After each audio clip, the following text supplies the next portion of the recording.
Good evening, race fans. Welcome back into another edition of the NSRL here for the Tuesday night trucks. Here for race 14 of 25, and we head to the Tricky Triangle Pocono Raceway, the site of tonight's MillerTech Battery 200.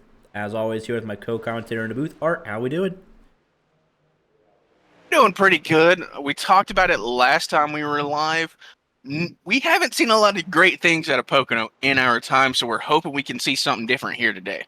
Yeah, pure chaos, usually around the tunnel turn, or at least down the back straightaway in general. So we'll see if we can break that trend tonight. 2 laps qualifying for the 80-lap main event. Stage 1 at the conclusion of lap 20. Stage 2 at the conclusion of lap 40. 3 green-white checkers. 4 total tire sets. Estimated fuel run anywhere between 29 and 32 laps. And 0 fast repairs as always for these drivers.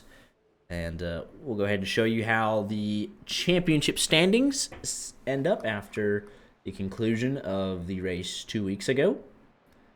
Let's go ahead and get into it. That was Michigan. Thomas Lloyd won that again after a dominating performance in the final quarter of that race with his teammate Tommy Gossett. And as a result, he is shot up all the way into the 6th position. And he is closing in on that top 5. He's got some ground to make up, but with how he's been running, you imagine he gets there. I don't think he'll end up getting all the way up to your championship leader, Hunter Kent, who's in a tight battle with Mike McConville. Regular season championship on the line there, in a guaranteed spot in the playoffs. What Hunter Kent needs to ensure that he locks up is he hasn't won a race. So if we get a bunch of winners, he could find himself on the outside looking in if Mike McConville is able to put together a string of races. So we will see, but top 30 locked in each and every week in points. We got 30, 29, 30, 32 at the moment. So we're, again, approaching that full field cutoff, but not quite exceeding it. So everybody makes the show, but you can see there Tommy Gossett already up to 28th in points. He's been very close to a win several times, and he's about 60 or so points back behind that top 20 cutoff.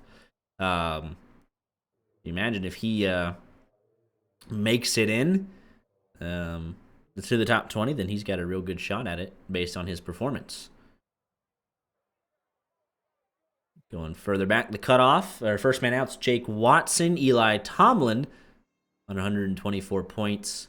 The last man locked into the show. And we'll go ahead and get ready here for qualifying. It caught me in between sessions, so let's see if we can reload that overlay. There we go. Beautiful.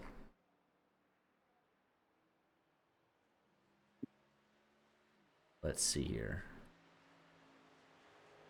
07 machine Tommy Gossett. Let's go ahead and ride along with him for his outlap.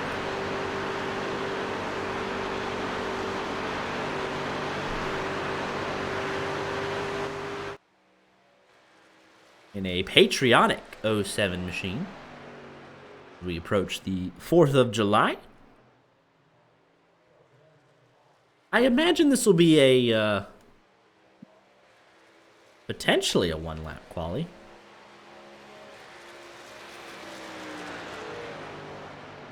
And yeah, you get enough speed, opening on your outlap, it's possible. It's a long track, so we'll see.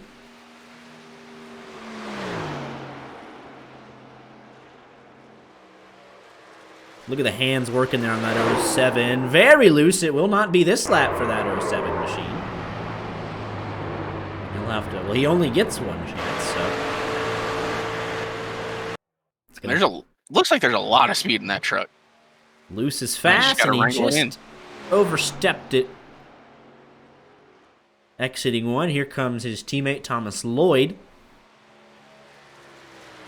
And the stats say it all. 6 starts, 6 top 5s with 4 wins.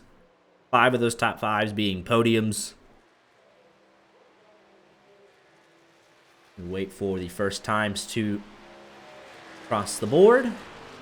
See what everyone's chasing, and it is a 54 flat. It was 1 lap for Thomas Lloyd. Time's coming in now. Erdman fourth. Furlan's currently second, 54.2. Next time on the board be Aaron Mack in the 31 machine.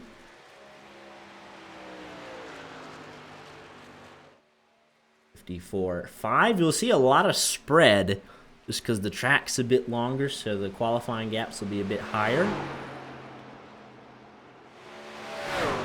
Moynihan in the 53 machine, fourth quickest. Been very consistent, still looking for that first win. What a lap from Thomas Lloyd, over 2/10.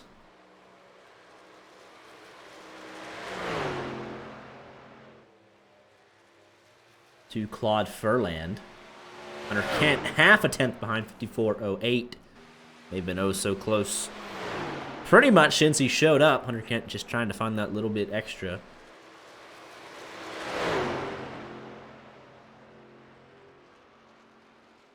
But it will be, draft will be very important here tonight just due to the length of the front and back straightaway. So maximizing the run off of turn 1 and turn 3. Hugely important to the success of your race. Some say that Pocono has 5 turns. Some say it has 3, but I don't know. I've seen someone call it an oval this weekend. Definitely, it's literally not an oval. That we know. We can go ahead and take that stance. It's not an oval. The Xfinity race, the team that won it, they said their driver finally Connor won Zilic. They're like, his first ever oval win. It's like, that's not what you think not it is. Oval. You still keep looking, bud. Tyler Sexton, this is his second start of the season. He is the man last in points, but he has finally made his return to on-track racing, and he's put in a respectable effort. 8th quickest currently. And let's go on board here with Tommy Gossett through the tunnel turn here. He made it out of turn 1 this time. He's only got 1 lap in it. Over the bumps.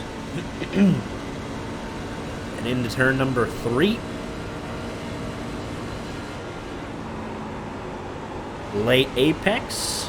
Right onto the rumble strip there. Full throttle, letting it arc out. Keep it off the wall. And easy as you like, foot to the floor. Crossing the line of the 07 machine. He'll go P1 53.96. That's a statement right there.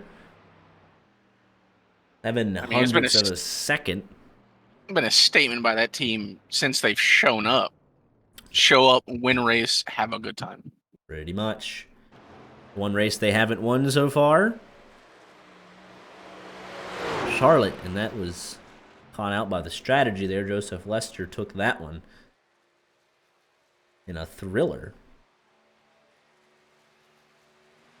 Mike McConville in the 8 machine. See what kind of response he can have. Hunter Kent currently 3rd quickest.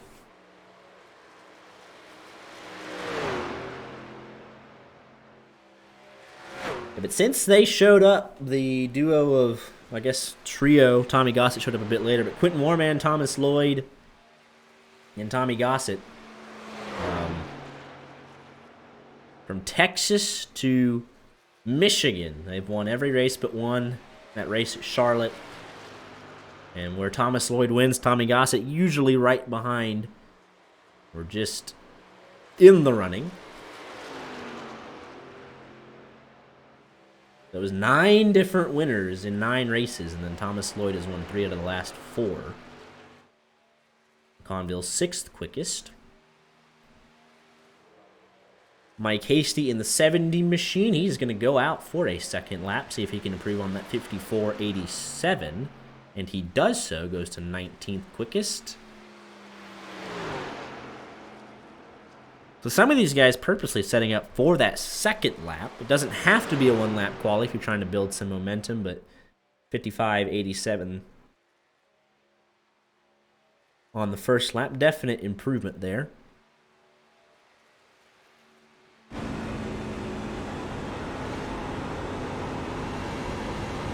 Matt Mackin, the only man still on the track, along with McConville. McConville racing to the line. Seeing if he can improve. Not able to do so. 2/10 slower. Mackin crosses the line from a 55.87, 55.86, so he does improve, but he stays 28th quickest. And then we got Rich Jet, John Wilco, Steve Herring. We know they don't want to qualify, so that is your 29 car qualifying order.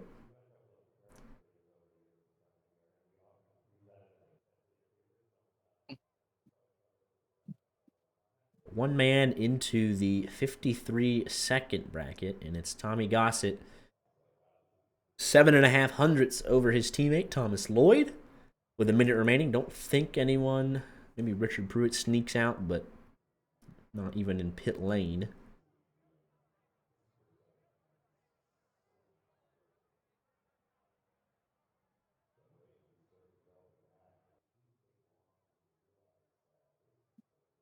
Good to see Gabriel Lafrene back into the top 5. Jeremy Paris there as well.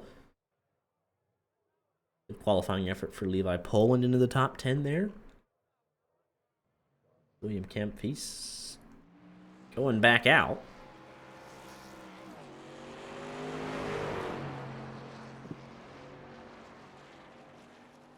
Don't know that he'll have time, though, to... Just I have lap time. I'm going to get in some lap time. Might as well. Or some track time.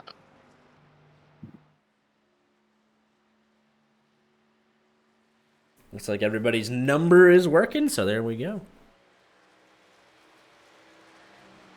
Just took us 10 years doing it. Yeah, if it works, it works. But yeah, he only did the one lap, parked it, and sits 14th quickest in the 09 machine. And he'll just be practicing pit entry here, it looks like. Not a bad thing to do, though. Pocono, pretty spread out. They got plenty of room, at least on the front and back straightaways.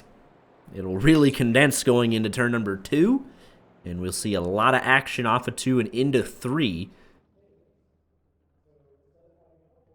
But if they can handle that, should be in line for some green flag running here tonight. But it is YJ Media at Pocono, so I don't truly know what to expect. That is qualifying finished. Let's see if we can go get a word in with your pole sitter, Tommy Gossett.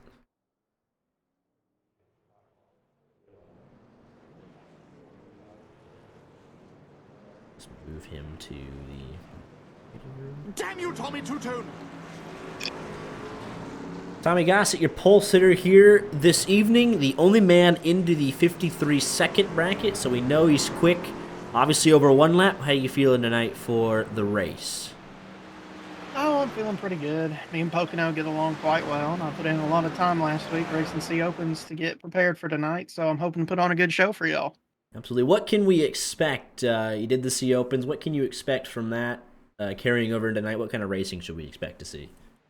Well, this league's better than your typical C Open, but if we go off of C Open, if we can get past turn 1, everything will be kind of fine, but if we don't get past turn 1, we're just going to keep wrecking every time we get down into turn 1 because the track's so wide, it just kind of lends itself to people going 3-4 wide and overdriving the car and washing it up. Like, the track's wide enough for it, but it's very easy to get loose or push tight in turn 1, especially with the wind we got going here, and that can cause some issues. Absolutely. And then obviously you got your teammate on the front row with you. You worked really well at Michigan, where the draft was very important. With how long the front back straightaways here are, draft will be helpful tonight. So I expect you guys to work well together again here as well this week. Yep, same here. Hope I can break it on everybody, and especially Thomas. I've got to end up getting me one of these wins if I want a shot at the playoffs. So that's the aim. Absolutely. Well, good luck tonight. Congrats on the pole, and talk to you a little bit later. Thank you.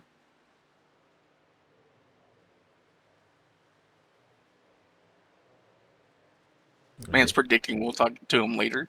He'll probably at least win a stage, man. I could easily see a top 3, but I could also easily see him getting wrecked out. Who's Just going to happens. catch him? Who's going to catch him? I mean, we've seen teammates wreck each other. I mean, you talk about it regularly that you'll wreck me if given the opportunity. That's true. I mean, we're going to be in the same car on Saturday, though, so.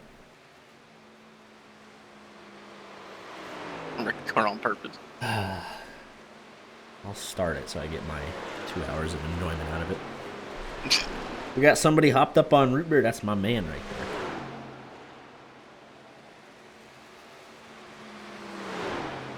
All right, what's the best kind of root beer? Start that. Get back into our food talks. We got Barks. We got Mug. You got A&W. Give me Mug. I think mine's got to be A&W. They're all Really? good, though. They're all fantastic. But Mug's got that dog on it. It don't get that dog in it, though. That's why I think you're wrong. I almost got to go A&W, Barks, and then Mug. Oh my god. All delicious, though. I will drink any of them in excess. Specifically, let me A&W out of a can hits so incredibly hard. It's incredible. I want a root beer float right now. Hit up an old A&W restaurant. Went there like twice as a kid, and I was like, "What is this?" Do they even have those still? They do. They gotta be some. Not won't anywhere go. here. We'll make a road trip next time.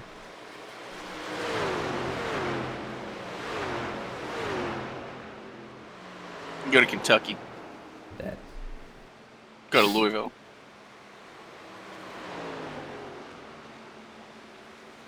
Founded in 1919.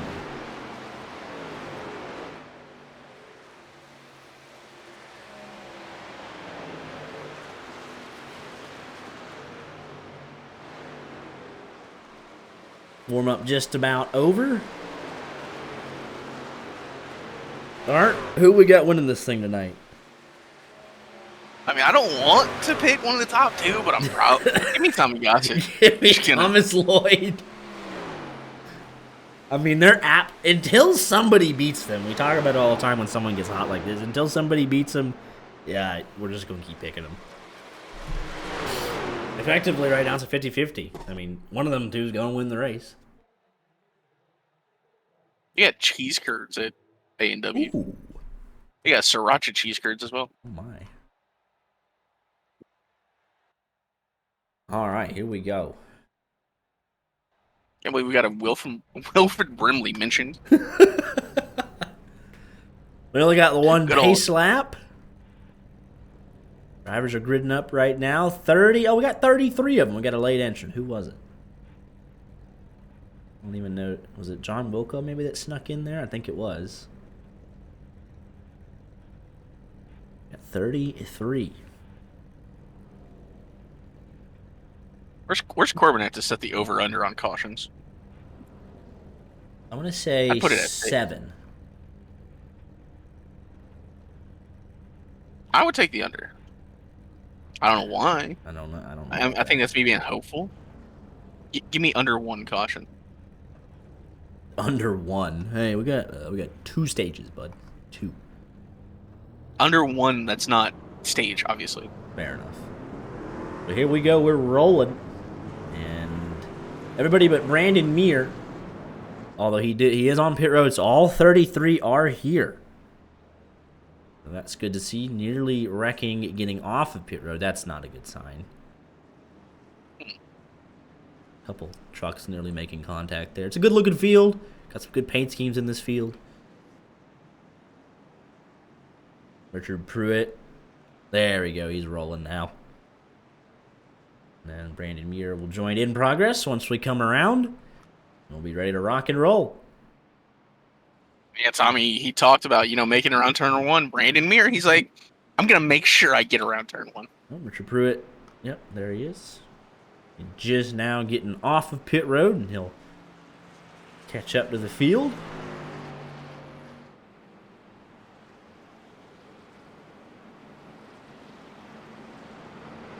Yeah, but the draft will be very important. You'll see guys fighting for that draft off of turn one, trying to fall in line, and that leads to chaos, usually down to turn two. If it's not settled there, it usually settles itself off of turn two once somebody loses all the momentum or pounds the outside wall. Or gets put in the outside wall, like, good old Denny Hamlin a couple years ago. Turn three, pretty chill. Race to the bottom there. And they all fan out on the front stretch.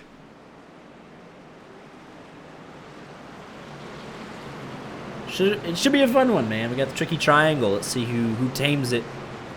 Pace car makes that incredibly hard left-hand turn, and we're ready to go.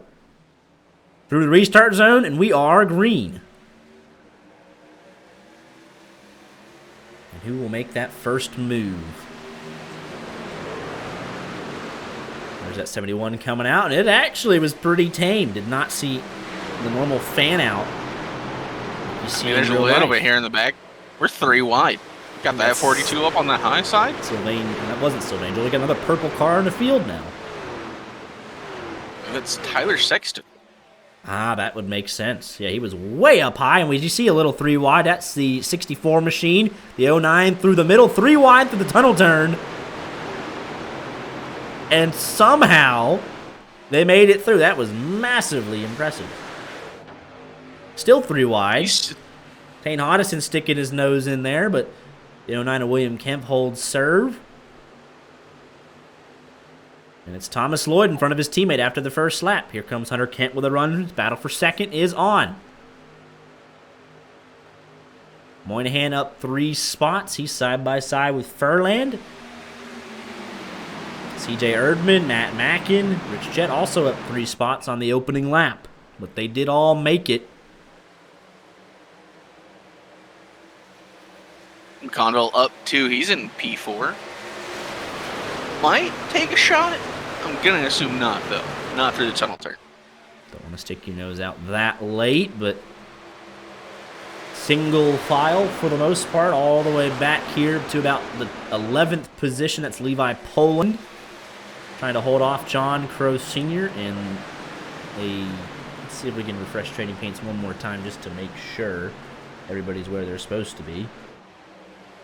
Everybody will blink back here shortly. We're going to have a pass for the lead, potentially. Hunter Kent looking to the inside of Thomas Lloyd.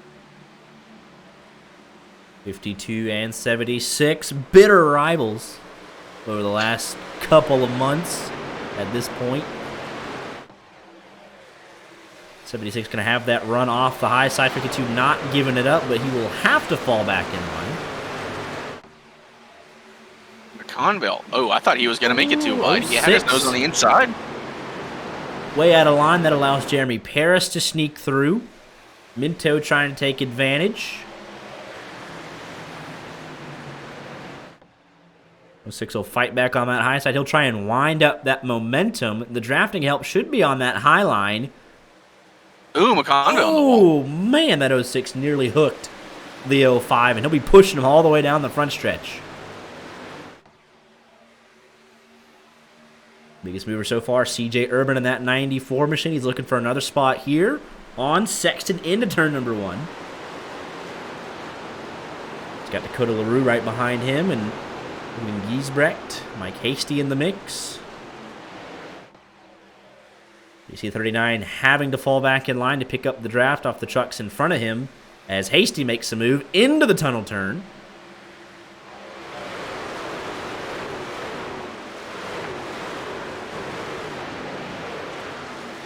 They'll be side by side going into 3. Giesbrecht right there as well. If you're not able to make that move exiting the tunnel turn, you tend to lose a lot of momentum. You're not able to clear up and take that normal arc, and he's trying to wind it back up now. Hunter with another look to the inside of Thomas Lloyd. Gossett hanging out right there in that third position, just minding his business. He'll get the draft. And you see what we're talking about there. The normal arc, you're up by the wall all the way down the back straightaway. So if you're on that inside line, you're not going to get any drafting help. And like we saw, I know in the next gens, I didn't get to see the truck race, so I don't know if the fuel saving helped, but Chase Briscoe trying to save fuel, backing up the corner entry actually helped them make time around this track. I mean, it's what you saw Gossett doing there on board. He cut the engine off. Kind of rolled through that tunnel turn. So using the Cup car in any discussion of racing is just wrong. That thing is not a race car. Specifically the next boat. gen. Yeah. A car saving fuel won the race. Dark times here. 3 wide on the exit turn number 1. Hasty up top, LaRue through the middle. Giesbrecht on the bottom, nearly 2 wide behind him. 39 got a terrible exit off of one, and he'll fall back under pressure from Benfield now in that 75 machine.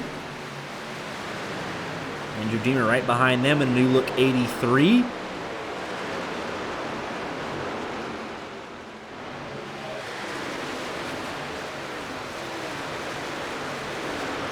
Brandon Muir, he started 33rd from the pits, and he is up to 26th, challenging for 25th. So he has made great time in that 71 machine. I know these guys are all battling, but has done a nice job recovering into the top 25.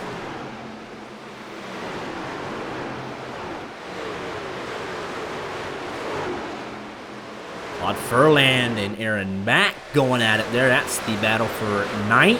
Mack back to that final points-paying position for stage 1.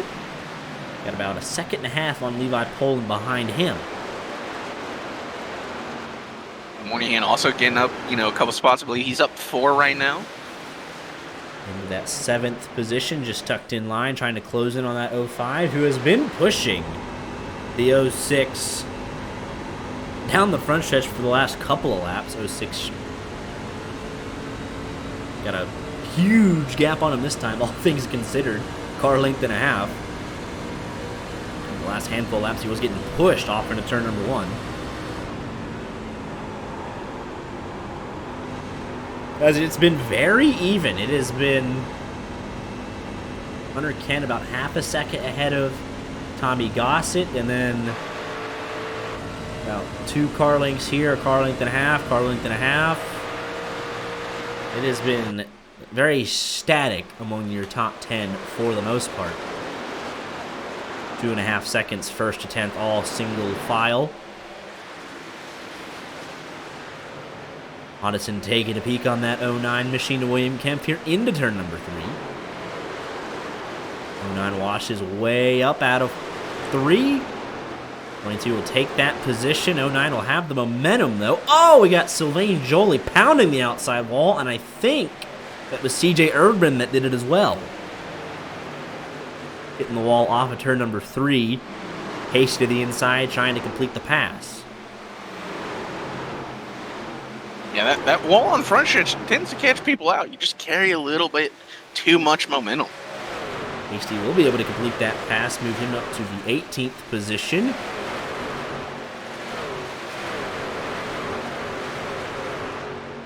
It's Brandon Muir continuing his charge up to 23rd. He had a good qualifying result, so there's definitely speed in this 71 truck.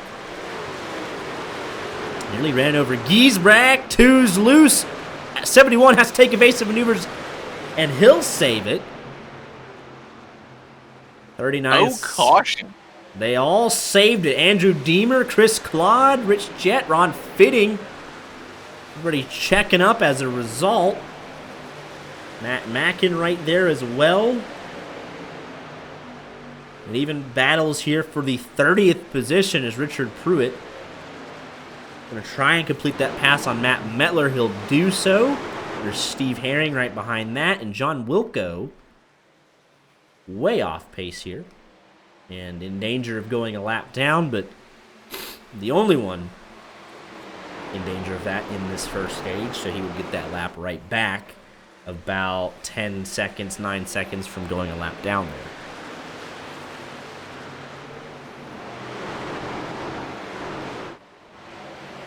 And now this has kind of brought everybody in this final grouping together, and they're going at it.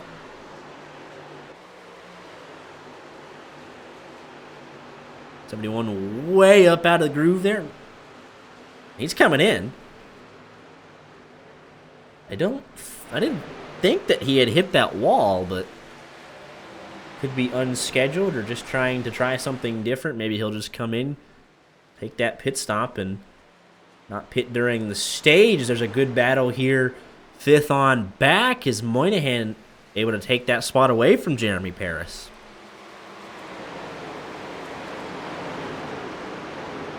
That puts him up 5 spots from 11th to 6th. He's looking for more, trying to crack into that top 5. Aaron Mack safely still in 10th, and no pressure for him on the stage points, but he gets into the wall there.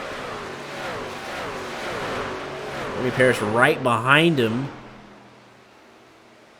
Everyone able to avoid anything further, and he'll take a peek into turn number 1.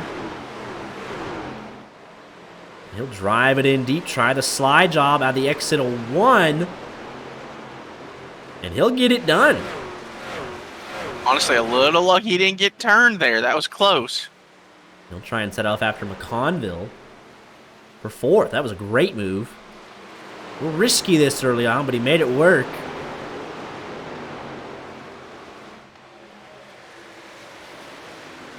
John Crow Sr. leading this next group outside of the top 10. Here comes Rodriguez making a move on Kemp. He got a great run out of the tunnel turn, and he'll try and complete that pass, but if he's not, he's going to be bogged down here on the exit. Might lose that drafting help. Oh, but that is Levi Poland, loose off of turn 3, spins right into pit road. He might have even got it slowed down. I doubt it, though, but there's a non-zero chance that he did. And he'll spin right off.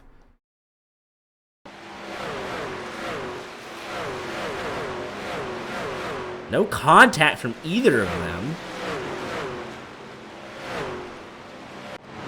And he'll drive right on through.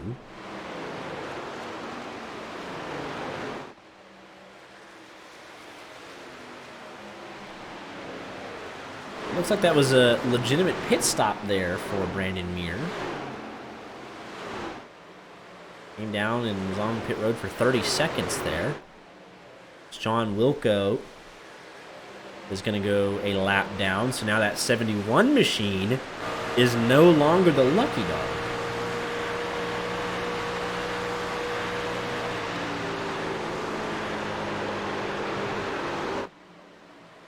So hard luck there for that 71. He'll have to catch up. Although he is catching quickly as Wilco is, trying to let the leaders by.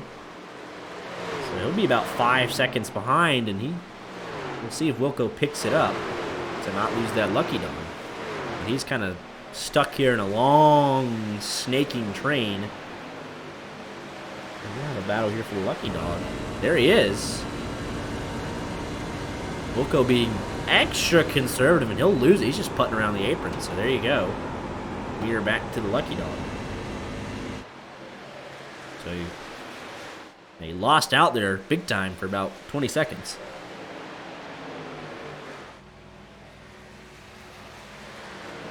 Levi Poland, you saw him spin down to pit road. He actually got that thing woed up. He did not come back in to serve a penalty.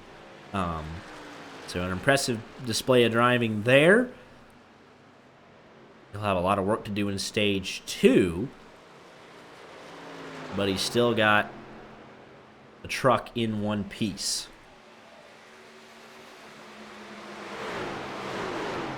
Can't believe all this battling for P4. Yeah, so we cut back to this. Look at the slide job from Jeremy Paris. That was sliding right over, all over each other's noses there. 06 driving it in deep on McConville there. That's allowing Minto to catch up, and that's bringing really right back to the top 10, all right in it. Burland and Mack have just been kind of driving it out, single file, not putting each other under pressure, and they are right here, about a second behind 5th place.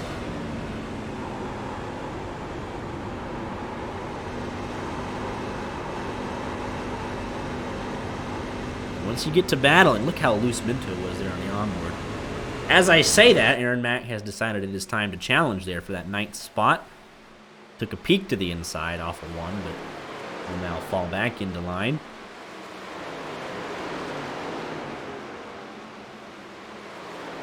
Chris Claude there. To the inside of CJ Erdman. Not able to make it stick. Still showing the nose, but he'll eventually fall back in line.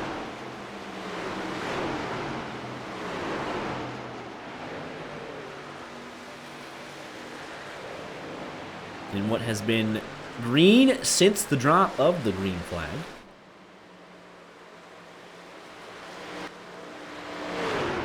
Tommy Gossett had just completed that move for P2, so it's a nerve-racing one, too. Let's take a look at how he did it. As eventually, Thomas Lloyd was able to break the draft, and Tommy Gossett reeled in this 52, got the draft down the front stretch, and drove it in deep, able to slide up right in front of that 52 machine. And is now starting to pull away, but still these top 3 have 4th place covered by about 2.5 seconds, so these 3 the class of the field early.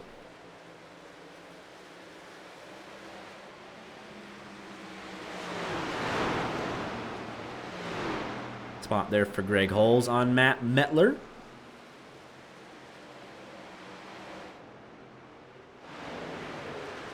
As Rich Jett coming in before the end of the stage, he shouldn't lose a lap, so just because of how long this track is. Richard Pruitt coming in as well, right before they close pit road. Okay, you saw Levi Pole able to drive right through pit road, did not lose a lap.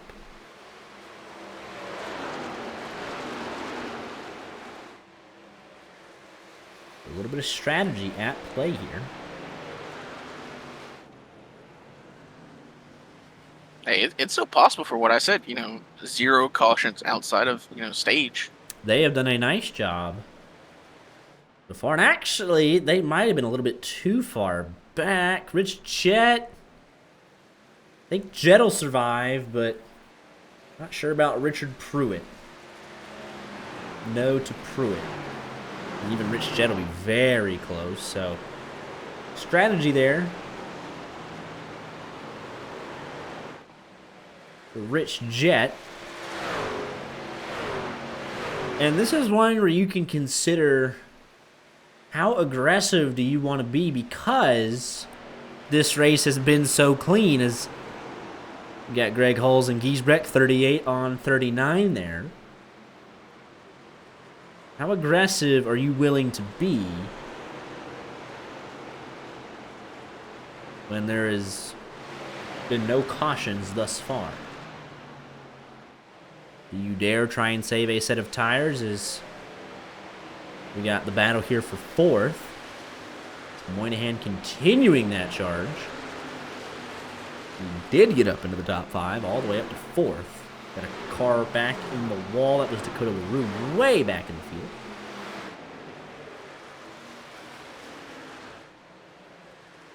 If you're Richard Pruitt, you're now the lucky dog.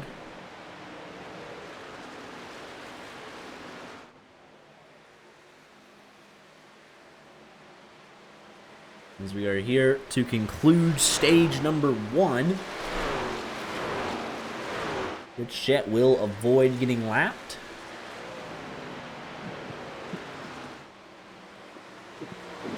Nerve racing 1-2. Hunter Kent started 3rd, finished 3rd. I mean, he had some challenges. He was there. And trying to change He a couple showed promise. spots right before the line are these 3. The 06, the 53 caution is out as Thomas Lloyd wins the stage. It looks like Moynihan was able, or he actually fell back to 4th there. from 4th to 6th in that last little bit. Let's take a look at how that happened. We're battling away. 53 way up the hill. And he got a piece of the fence there, I'm willing to bet. Yep. Got another piece there, and that kills his momentum. Mike McConville says thank you very much, and Lafreniere tried to follow it through. But the 53 was able to stop the bleeding there for 6th, so...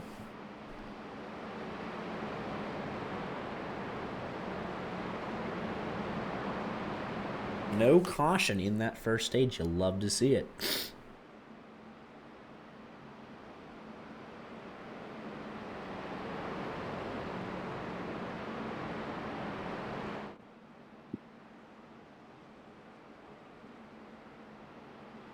And we'll talk with your stage winner once he gets done with his pit stop. I imagine it's 4 tires for everybody.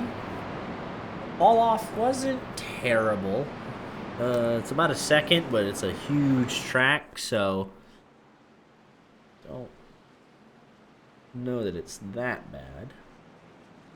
You want me to pull them in, or since they're 1-2, do you want to just go join them? We'll go talk to him. Okay.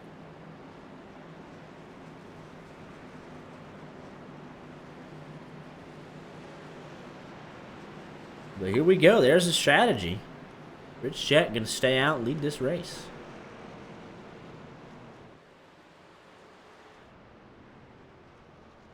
Tires going on there for Lloyd, not for Tommy Gossett.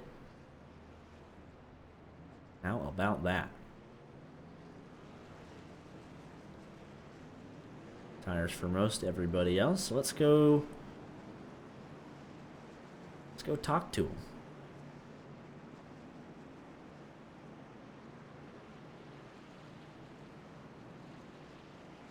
Here were the nerve. Oh, am I connected? There we go. Here were the nerve racing duo: Thomas Lloyd, Tommy Gossett. 1-2 there in stage 1, and congratulations on a good team performance there.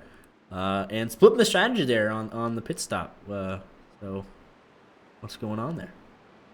Yep.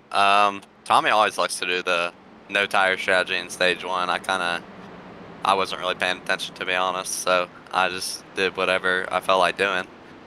But it was a pretty solid stage 1. I'm glad I was able to get around Tommy there in turn 1. Kind of gave me clean air for the rest of the run, and it's kind of smooth sailing from there. And it was nice to get stage points after getting those stage points at Michigan. So. Absolutely, Tommy. What you feeling on this alternate strategy? What you got in your back pocket? I got caught out at Charlotte before I got ran over on not having tires, so I deemed that even if it's to my detriment, I will never not have tires at the end of the stage, or at the end of the last stage. So that's what I'm going for here. All right. Well, good luck, gentlemen. Be restarting up front here, and we'll see what you got. Thank you.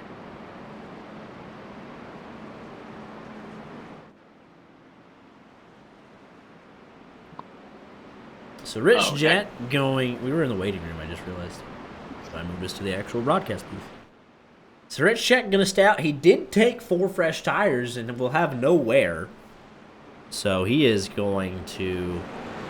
I'd say he's got a pretty good chance. I don't think anybody's got speed for the nerve racing guys, but I think he could easily stay up inside this top 10.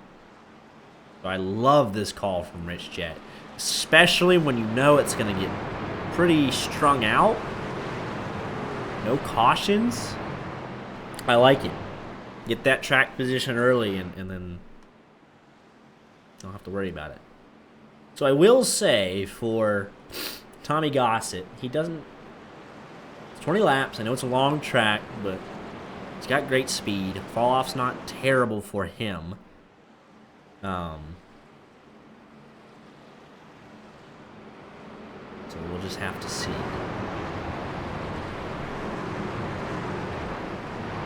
But that's more vital stage points for that 07. He's going to have to find that win, have to beat his teammate for it, but he's getting more stage points, getting closer and closer to that top 20.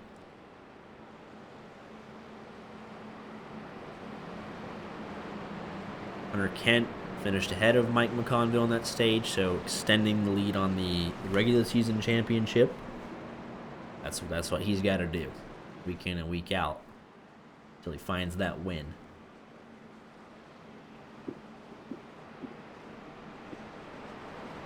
Looks like we're getting the. Looks like we extended a lap.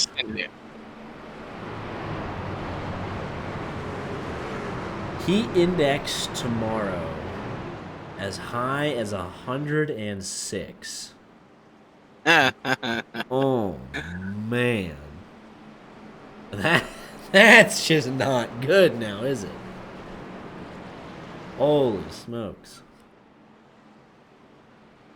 Yeah, it has been awful. It is hot, man. I mean, tomorrow it says 92, but it'll likely be feels like 100 something. Yeah. It'll be feels like 104 tomorrow at 1 p.m. Oh. It's been so bad. I am a man with thick hair, just luscious hair, right? It gets really hot. Last night at midnight, I shaved all my hair off. It was too hot. It's hot. It's bad. The heat be talking to people. It's terrible, man. Yeah. They turned off the AC in our building, in our office, to test something. Inside, it got hot. Like, just instantly. It's like, who turned off the AC? Oh, we're doing a utility test. Well, you can't be turning off the AC. I don't care that I'm inside. They do that after hours. Dakota LaRue looks like he's not... Well, it'll be very close, because it is a long track, so we'll see. We're going to have a three-way fight here for the Lucky Dog. Matt Mettler, John Wilco, Brandon Muir. I think the 71 has got the most pace, so we'll see what happens there. As 36 trying to catch up.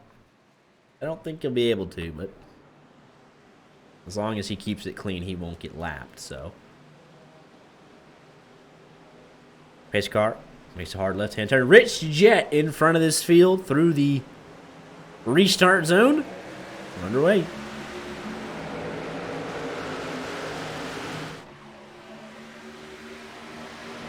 He's got fresh tires. They're about 2 laps older. He did 2 or 3 laps on them. We'll see how he holds it. 07 got no tires. He's got 20 lap older tires than everybody else. So we'll see how he checks out here. As I imagine that 76 will want the lead back. See how patient he's willing to be.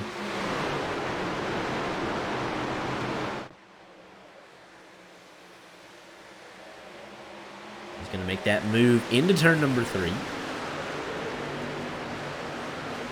Lee's going to be side by side. Jeremy Perez has got the fresher tires. Going to make use of them into that 3rd position.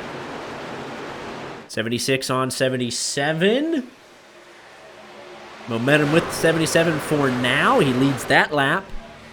Perez trying to close in as these front 2 battle away.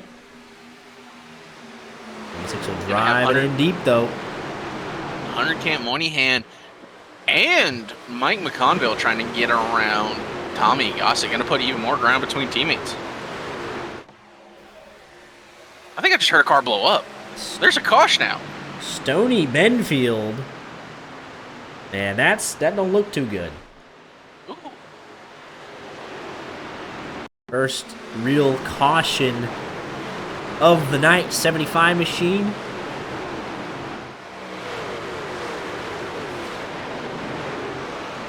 And he's just going to lose it, and that is a terrible angle. It is a single car incident, and that's it. With a 75 machine, just like that. I did hear something blow up. It was that man's truck. Right, like, I mean, he was still going to hit that second wall, and his engine still was going to blow, but it might have been like the 45-minute repair. You know, and he could have come out and done some pity laps, but that one's done.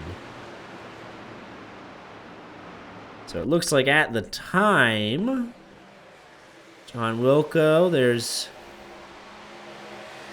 Mettler. So John Wilco will actually get that Lucky Dog there. So Mettler and Mir will battle it out there. Greg Halls has a good onboard of this. He takes a little bit of flight there. So he's way behind it. But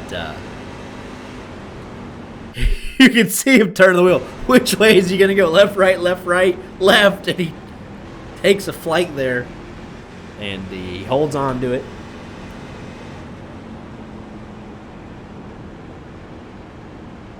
You can see there. You can see him getting loose even way back here. You see that truck squirming around.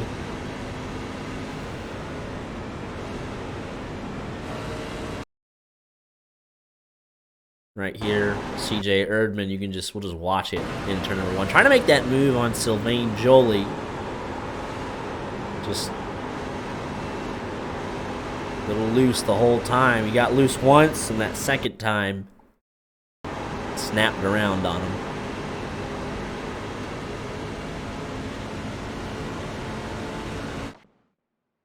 And that'll be race over for that 75.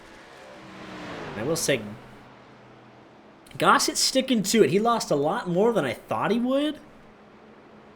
However, he's going to have that extra set, and he's going to gamble in Stage 1 knowing there's a caution at lap 40. So, like I said, if you're going to make that gamble, always do it in Stage 1 where you know you have one more guaranteed caution, and that's what he's doing. So, we'll see how much he has to fight back, though, if he gets caught out being stuck in traffic. So, we will see.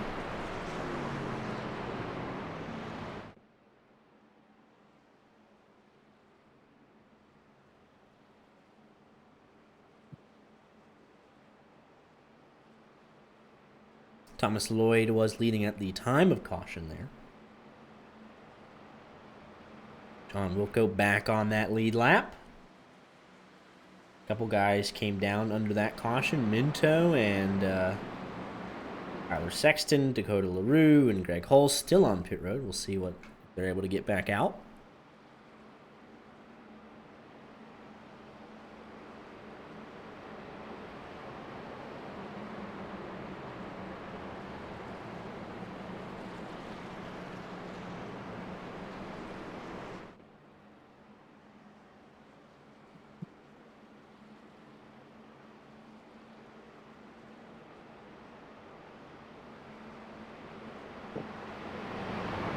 Honestly, give me a Rich Jet masterclass here.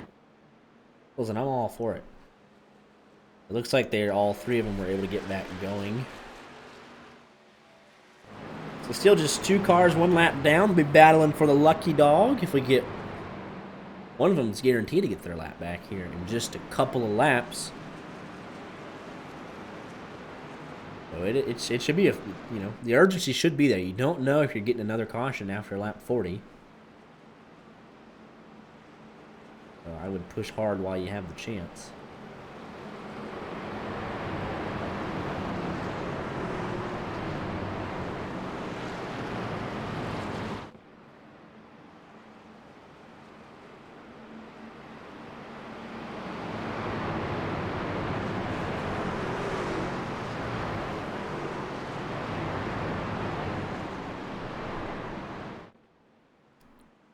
But we'll see. I think this is... We got the Thomas Lloyd versus his internet, the fiercest competition he has on track.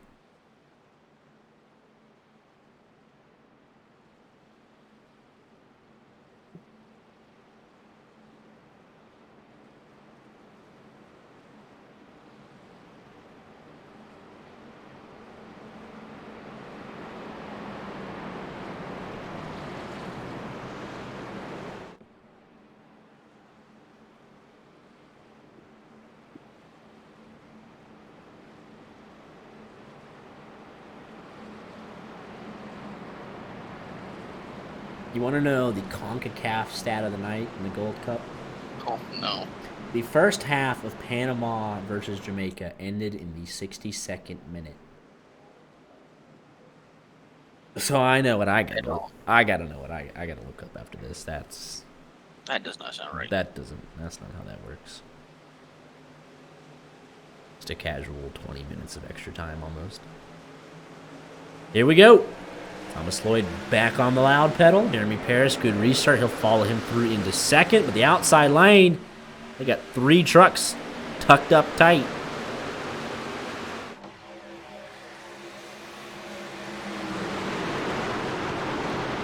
Gossett on the bottom on older tires. We'll see if that hurts his run off. Condell taking advantage, and about 4 or 5 trucks knocking the fence down there off of 1.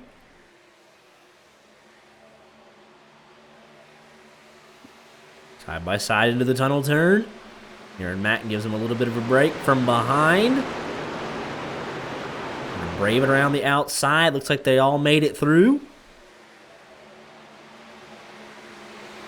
Jeremy Paris looking to the inside. Rich Jett holding strong in third.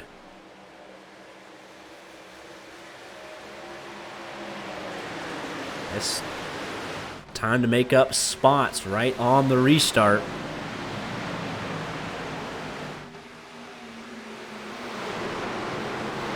Everybody knows it. I see a couple of drivers, they look like they were going to get behind Tommy Goss in that line down there. I think they finally realized he's not moving forward. Yeah, poor Aaron Mack stuck behind him for the second lap. They're both going backwards. They were both inside the top 10 and now looking to fall outside the top 15. But Gossett, he's just going to take his licks right now, have an extra set later. We know he's quick. He just got to hang on for 10 more laps. If you're Aaron Mack... we have a Jeremy Paris pass for the lead. Got it done on the inside going into turn 3. How about that? The 05 machine. Oh, multiple cars in the wall. Tommy Gossett involved. They spread out on their front stretch. They are able to keep it straight.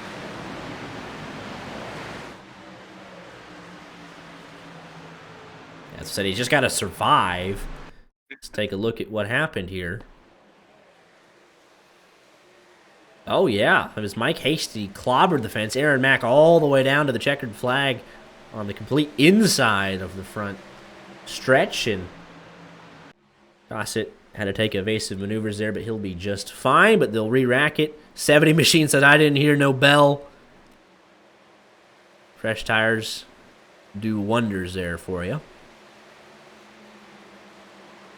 If you realize if somebody's not fully up to speed there, whether it be tires, damage, you realize, hey, I got more speed than them, and I will want to get by as quick as possible.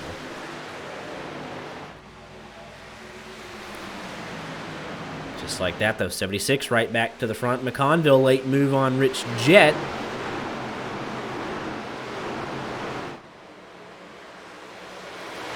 Truthfully, though, genius strategy from Rich Jett. Track was long enough. Came in and took tires at lap 17. And he'll get the track position easily on for a top 10 here at the end of stage 2.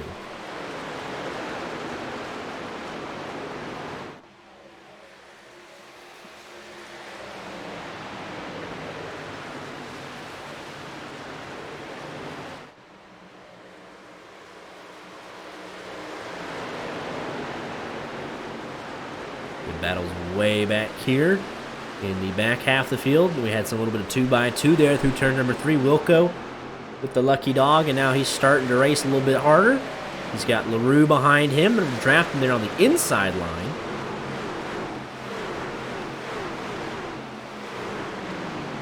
Before it shifts suddenly back to that high side, Wilco left out to dry there. He might be stuck on the bottom. LaRue powers up through the center. Completes that pass. Looking like a 2-for-1 maybe for that 36 machine.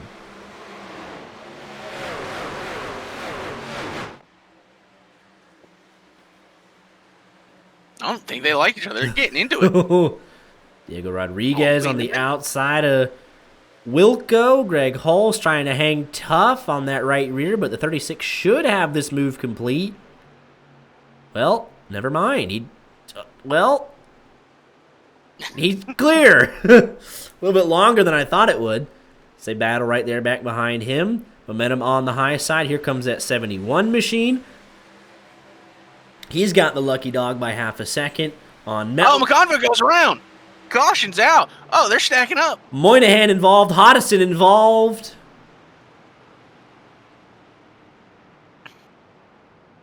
Second caution of the night. And he was letting the 52 of Hunter Kent. Looks like he was making the move to the inside. And he let him go. Then tried to cut down in front of Moynihan, and that just wasn't going to work. That's huge damage.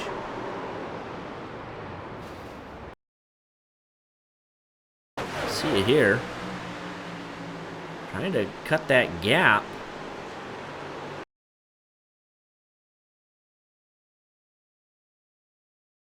Let it play, and he's arcing down. Looks like Moynihan, though. Oh, I don't know. I'd say just that's an aggressive arc to try and fit in between those two cars there. He doesn't come up too much there, that 52 or 53, I should say. He's really just falling right in the 52's tire tracks. I mean, he might. I mean, there's the moment of contact. Can't say that he's that much higher.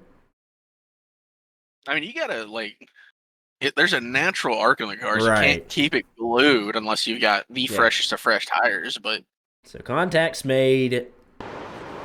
He'll come up into the fence, and Moynihan obviously.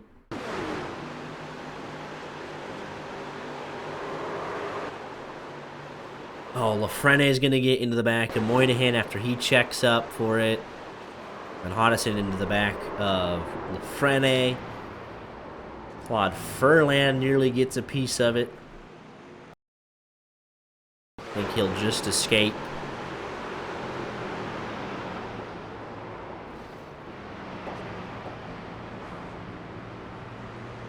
Man. John Crow Sr.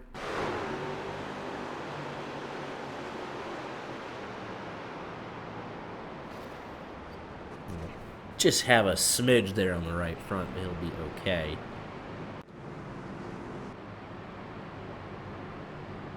Tommy Gossett will take tires here. This will be interesting because it's going to be a one-lap dash, I believe, for the stage. As Brandon Muir gets that lucky dog, Matt Mettler going to settle in here, get his lucky dog in just a handful of laps.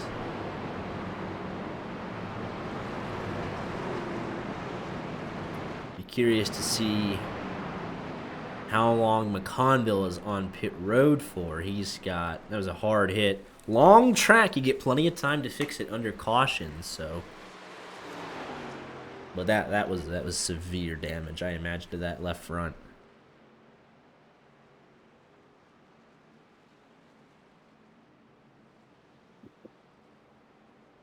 Yeah, a couple guys. So Brandon Minto is going to lead him off on the lap 36 pit stop. Gonna have next to no time to get up there.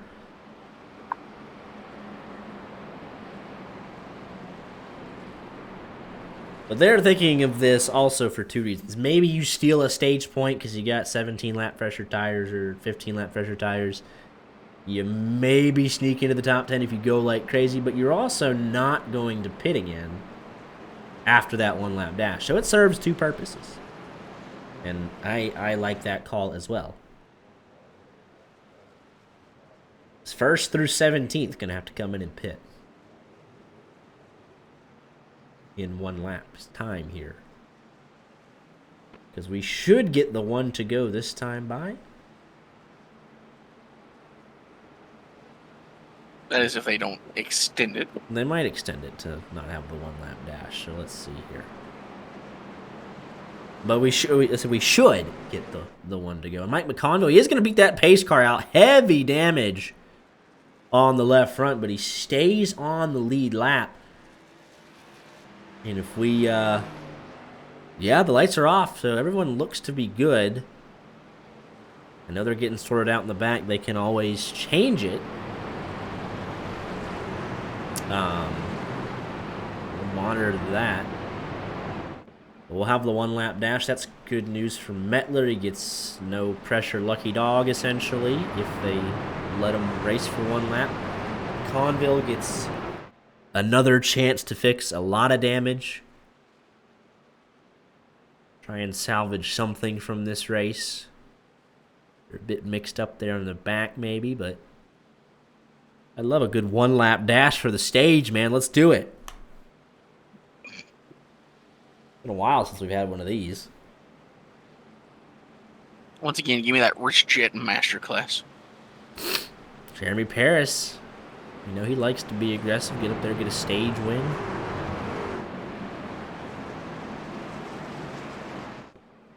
Don't think they're going to wave this off, so we're going to be in for a little bit of cinema here, boys.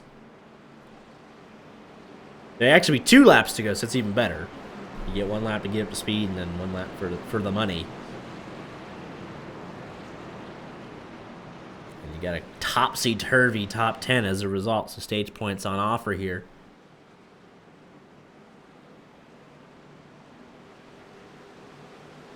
We're going to do it.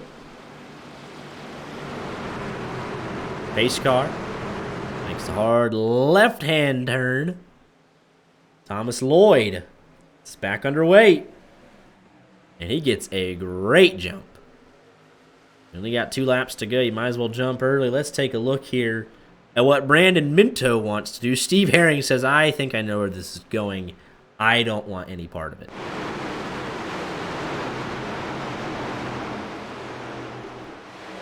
Look at John Crow Sr. He's one of the ones on those fresh tires. He's trying to make hay. He was way up in that 4th lane.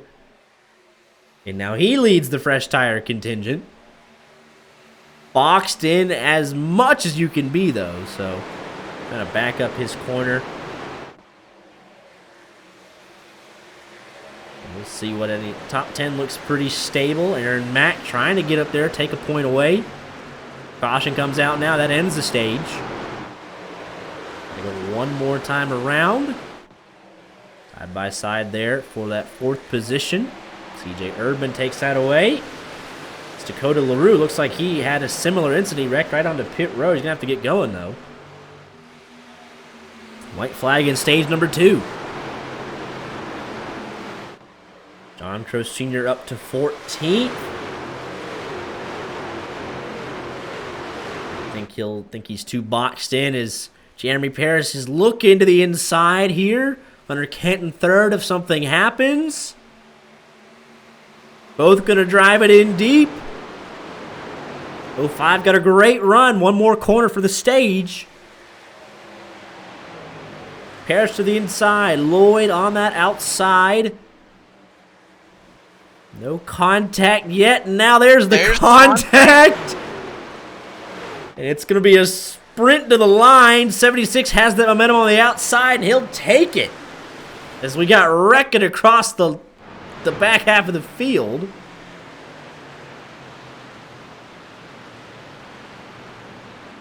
A wild end of stage 2 here. This was just outside. Ooh. Oh, no. And that's it. Just like that for Tyler Sexton. This was just outside of the top 10. Andrew Deemer way up top. Tyler Sexton way down low. And they meet right in the middle.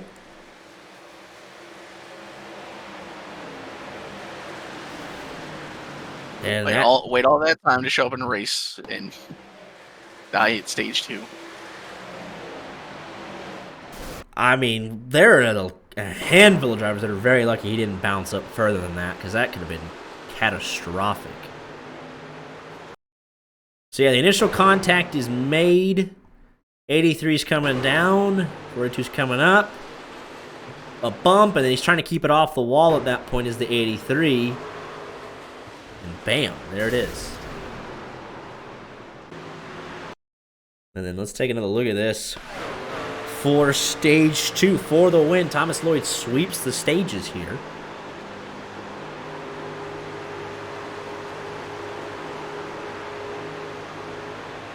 just a little love tap between each other. Nobody bounced off the wall. No harm, no foul. Momentum on the outside. Thomas Lloyd takes it.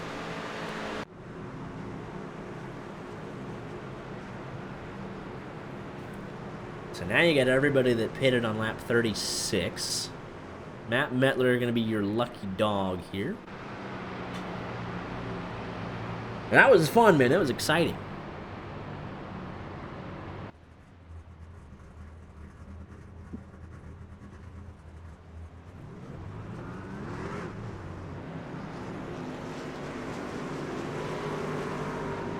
And a long pit stop there for Lloyd. Not sure what happened there. When he gets going again, we'll go talk to him. But him nor Jeremy Parrish should have any damage. That was as very courteous. No maliciousness there, no damage for anybody. But he's going to be one of the last ones off of pit road. McConville still trying to get any damage he can fixed.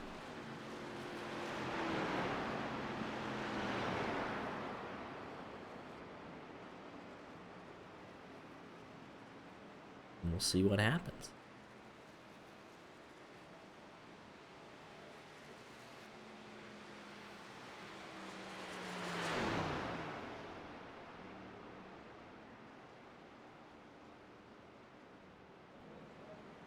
But we got William Kemp going to be your leader here. He ended up being the one to control the guys that pitted on lap 36. Interestingly enough, John Kerr Sr. came back down, top off for fuel only.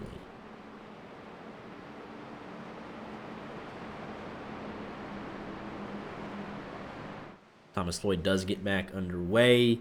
Mike McConville. That left front still heavily damaged. Let's take a look. Steering looks about as good as be, and I think he got a little too greedy with it, and he will not beat the pace car out.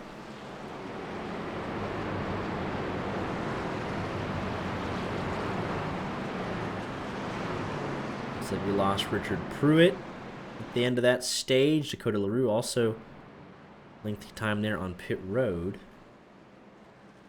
with some damage to the front end there, so all the chaos at the end of stage 2 names a couple of drivers.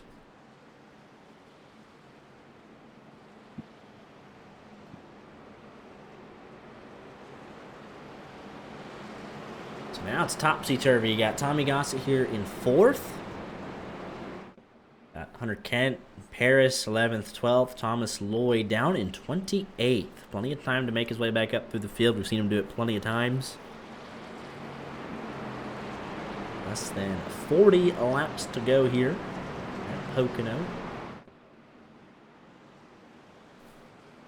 See if we can get back to our stage 1 mentality. John Wilco last pitted at lap 21, so I'm curious on the strategy here for this 62 machine. He's going to have to pit here in a handful of laps, but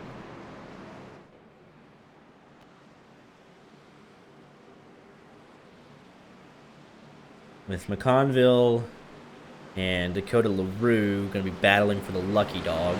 Both damaged, so we'll see who comes out on top in that battle. And here we go, William Kempf. Going to get us back underway as somebody's coming into pit road. It's Matt Mettler's. We're back underway. And let's crank it up here for the first time tonight live on YJ Media.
Well, there was a lot going on there, and Tommy Gossett to the lead of this race. Let's take a look. I want to go back to this because he went, I think, 4th or 1st. I mean, there's still a lot going on as well. There's a lot going on. So let's take a look here at how he did this. He did restart in 4th. And that was your leader, William Kemp. So that's... Didn't see it because of the crank it up. But yeah, that's actually the leader that did not launch. And then John Wilco on the older tires was the only man in front. 07 winds up that momentum on the top line. He gets clear by the time they get down to the tunnel. So I will say, though, for William Kemp, he has rebounded back to 2nd. So did not get a good restart. It is now settled back into 2nd. Thomas Lloyd has gone 28th to 16th in 3 laps.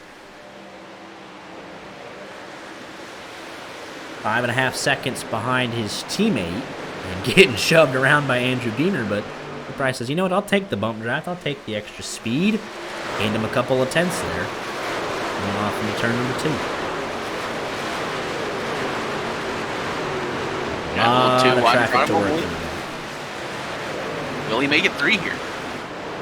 Nope. Not able to do so. We'll see if he backs it up and tries to get the run off. He'll probably just push that 70. No, he is going to make it 3 wide, though. He says, I got the momentum. 22 tucks back in line. And he'll drive it in deep into turn 1, try and clear that 70 machine into the top 15 already if he can complete this pass.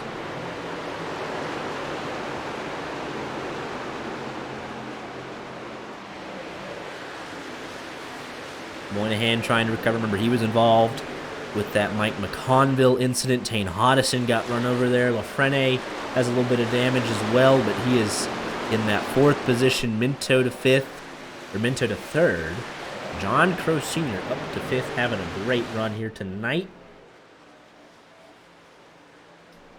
Final fuel window is nearly open, it must be said. 32 laps. With everyone just coming in, they're going to run this. You could run it pretty well close to dry, take a splash, and go at the end. Some will more than likely try to split it in the middle, though, I imagine. Look at this move here. 76. Driving with a purpose right now. Not quite going to be clear, though. He's going to have to commit to this move. It's going to save him a ton of time if he doesn't have to battle 3 wide. Gets a little bit of the assist there from Mike Hasty. There's contact. They're about to be 4 wide. 4 wide, exiting the tunnel turn. Berlin backed out of it. He's like, I'm good here. So I don't think there's any way that 4 wide works here. And that's going to lead to a mess behind him. As John Wilco now comes in for what could be his final pit stop. Thomas Lloyd up to 12th, and he's got about 2 seconds here to Rich Jett. Tommy Gossett 2 seconds out in front, though he is putting down some absolute flyers. William Kemp, it must be said, flying as well. 9/10 of a second ahead of Minto. Ooh, that's going to be trouble for John Crow Sr. Backs into the fence. I was going to say, unless we get a caution, looks like we might have a race winner, but here we go. That brings Thomas Lloyd right back into play. Right there with Hunter Kent. Jeremy Paris able to lay off of his teammate. Let's see here.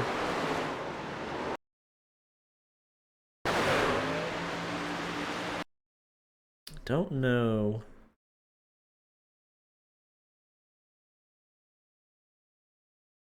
Teammate strapped on there on the low line. They enter into the tunnel turn.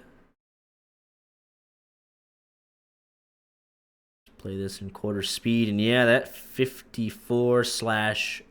95 was not clear when he made that slight adjustment. You can see it here. Just so you can tell on that seam at the back of his truck. Just not quite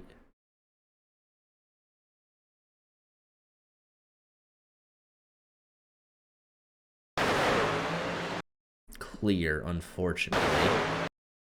Yeah, by the time contact is made, he's nearly below that top seam and fully on the brakes, but not a whole lot you're going to be able to do there. Towed to pit road. I honestly thought he could have gotten away. Just, it was square onto the rear end there, but would have been a battle with Mike McConville there for the severely damaged trucks. So he called it.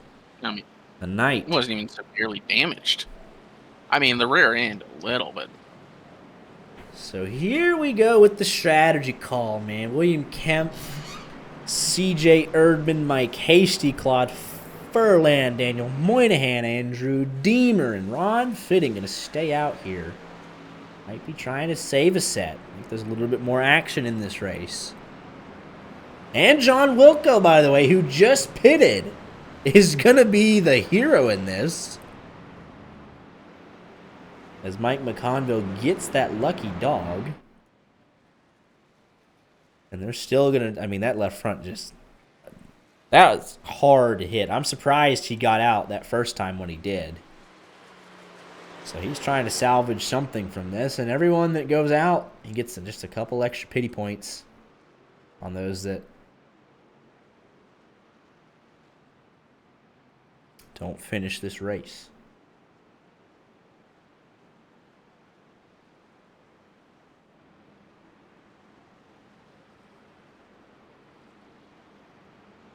Less than 30 laps to go.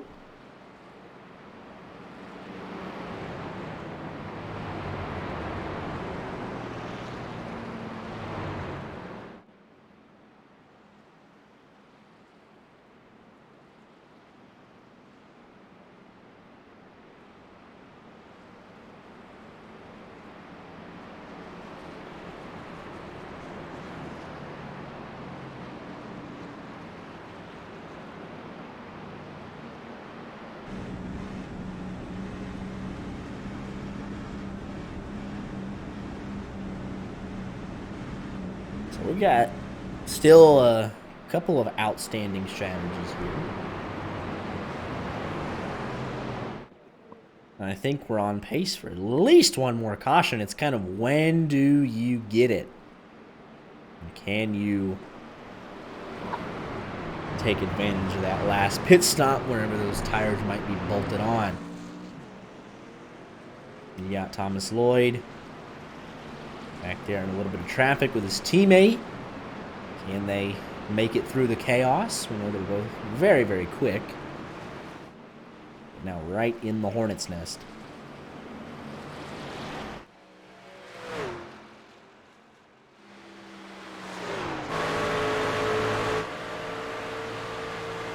The front, I mean, they still got damage to work out there for that 8 machine. Inside of 30 to go. Anything can and will happen. As long as it's my pick to win.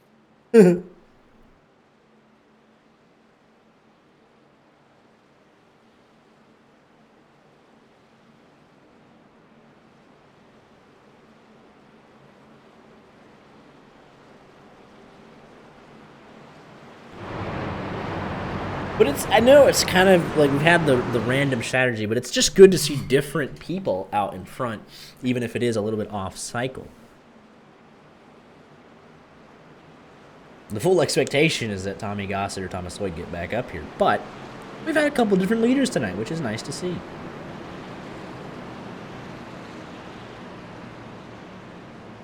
Hey, and you never know. Like, these guys who get up here, you know, you're William Kemp, CJ Erdman, they could make the strategy work. If they catch the caution at the right time, yeah, absolutely. Yeah. All you got to do is put yourself in the right spot. I don't say that strategy is even a bad call because we got 30-something laps almost. You go about 10, 15 laps, get a caution, bolt on that last set of tires. Much better restart, it must be said, for William Kempf there. No. What you don't want is to stack a bunch of cautions here because that makes the tire situation kind of a moot point. But that's up to this Hornet's Nest if they want to keep it green or not.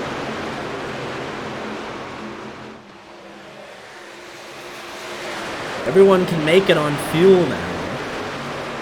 So it's just kind of a matter of the tires playing out. Who's going to have that set at the end? As they beat and bang on the way to turn number 3. 3 wide, White in front of Gossett. Jeremy Paris, Matt Metler, Lloyd. Going to dive underneath, nearly contact with that 05. They are making progress.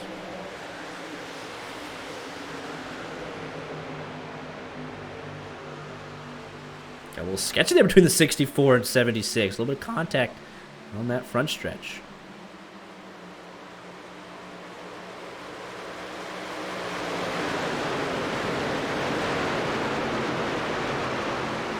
So William Kemp continues to lead Gossett, leading this charge up to 9th.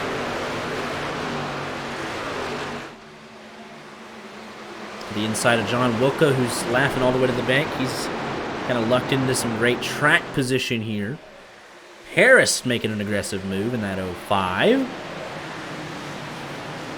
3 wide into 3. Mind their P's and Q's here. Just hold your breath. Thomas Lloyd. You still got to make it to the end. There's Jet squirrely off of 3. Lloyd gets in front of Metler. He'll set 4th after his teammate now. Mike Hasty through to 2nd. Erdman into 3rd. Gossett's trying to get it up there and status quo back at the front. He is charging right now.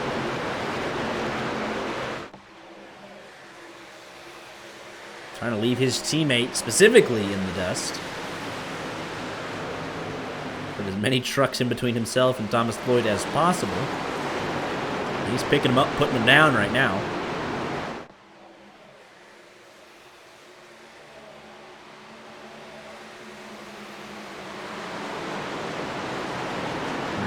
Mired back in traffic here in 20th.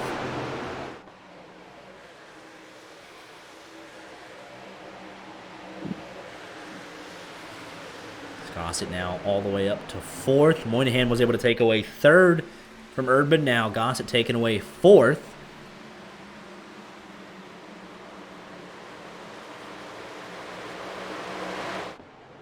There's battles all over the track now as we close in. 24 laps to the finish. Metler with a run on the back of Minto. He's going to push him down the back straightaway, though. Thomas Lloyd now into the top 10, into 9th. Just gets around Ron Fitting there. He's getting a nice push there from Claude Furland. Tommy Gossett into 4th, closing in on the podium positions. Right up to the back bumper of Moynihan. Looking to the high side. Now looking back to the inside. 53 will have the draft. Down the front stretch, though. Gossett will have to fall back in line, at least for the time being, or is he going to make that big send into turn number 1? Be too wide in front of him.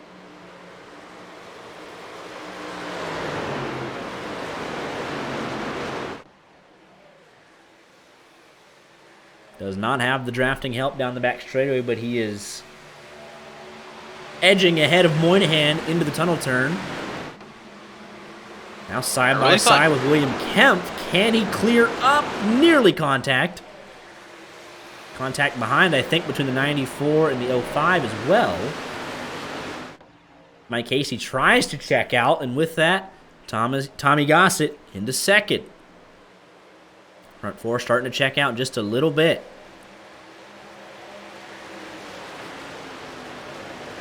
I really thought William Kemp there down the backstretch would try to get that push from Tommy Gossett, but now he's going to be falling to fourth.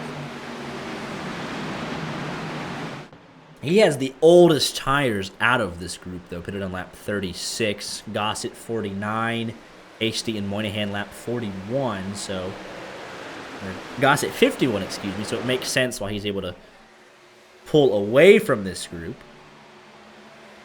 Got 2 seconds on his teammate. They're on the same strategy, and as quick as they are together, that is a huge gap. It's coming to 21 laps to go.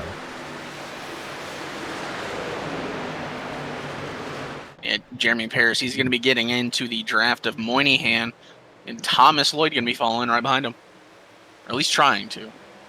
They got a little bit of cleaner air. They don't have a whole lot of 2 wide, 3 wide in front of them, so they should be able to close in, especially with their fresher tires.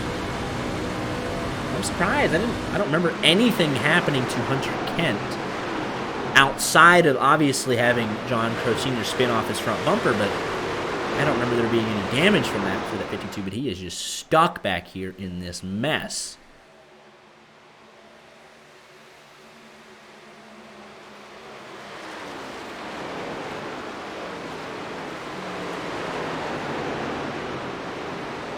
Mike McConville, he is on the lead lap, but that left front, I mean, it's just going to be a parachute. Effectively. This is 3 wide as John Wilco says, hey, you got to get back up there. Ooh, and that's going to be contact. Around he goes. Caution is out. And now it puts you in that really awkward situation because I don't think, in all honesty, you're going to get them with an 8-lap difference on tires. I think it needed to be around 10, 15 or so. It needed a handful more laps. You really needed 5 more for that caution to come out to offset Tommy Gossett and Thomas Lloyd enough. But you'll be seeing William Kempf on pit road, probably Furlan, Hasty, Moynihan. John Wilco only pitted twice, and obviously he just had that incident, so he'll bolt on another set of tires.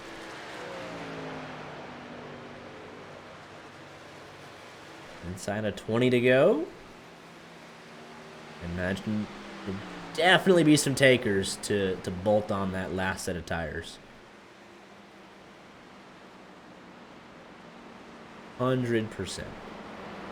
And even Tommy Gossett himself, I think, ended up with 1 more set of tires. He's been on pit road 3 times, but one of those was fuel only. So even Gossett, does he want to burn that last set after only 8 laps? So he's got a decision to make. The rest of these guys that pitted before him might be a little bit easier.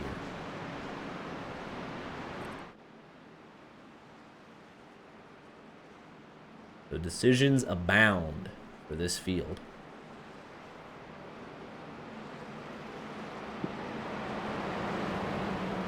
I mean, I want to say you got to play it risky, and I think you got to cover him off, right? To just burn that last set.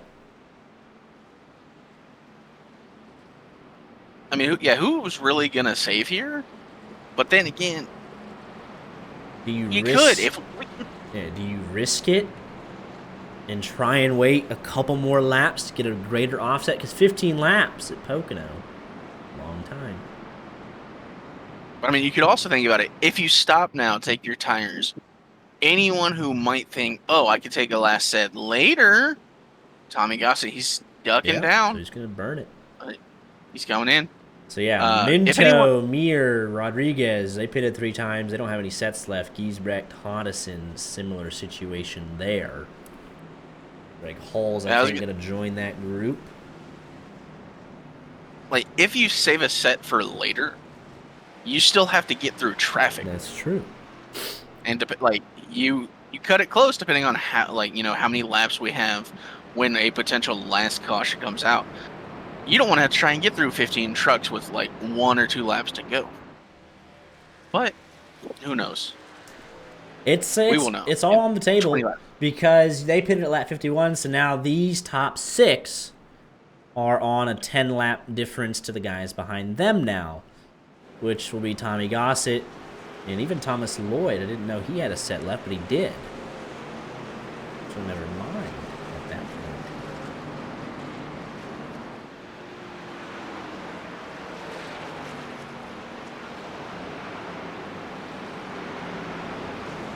It was 4 sets. Let me go back and check. That was what we had in the race. So that would have been 3 tire changes. I could have sworn he had 3 tire changes. Race signups, tire sets. Yeah, so more people had a set than I thought.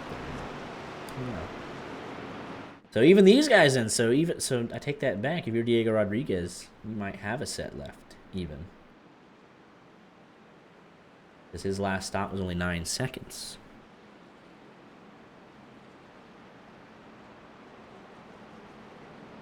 So we'll just see what happens.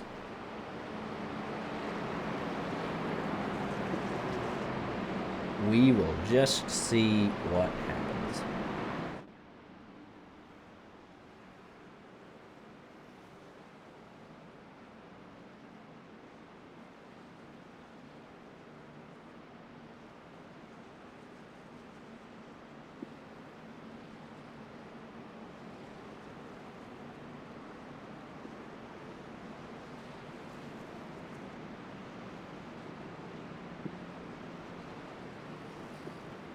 Lights are out on top of the pace car. We're going to be restarting with just 16 laps to go. Fuel not a concern for anybody at this point. Mike McConville got another minute and a half of damage fixed. Still a hole in the left front. Driver onboard redemption for Stony Benfield. Corbin digging deep for that one. And he's in the crowd. So there you go. Corbin's a bad person. This is why he doesn't show up at broadcast. Or participate in any way. Behind the scenes stat guy doesn't even do the stats.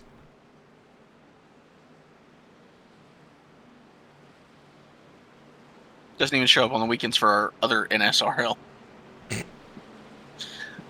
Really can't believe they made that name change. That's funny. Just happen to be call themselves NSRL when we cover other NSRLs. So 27 trucks on the lead lap. Ron Fitting, Dakota LaRue going to be battling for the lucky dog. 30th through 33rd out of the race. Pretty simple race recap there.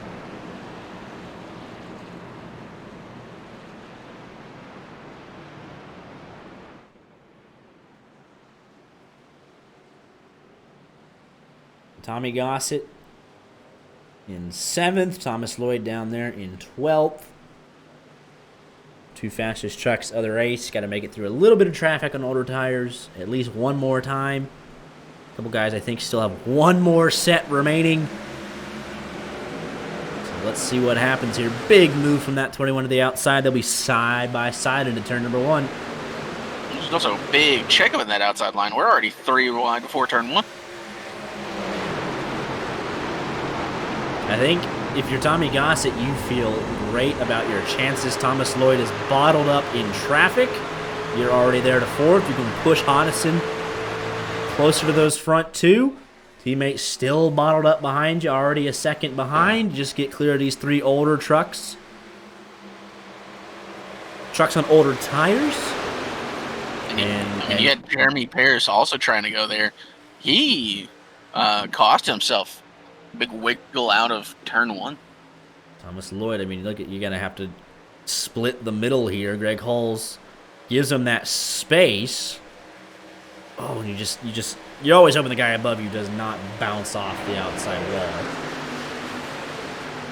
1.2 seconds the gap between teammates.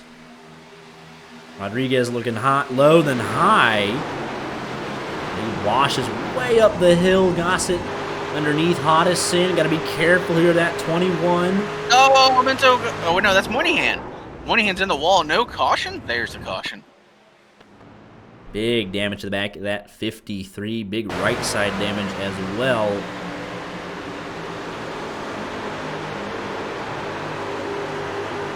Oh, and he's just going to get loose. Was that a bit of net code?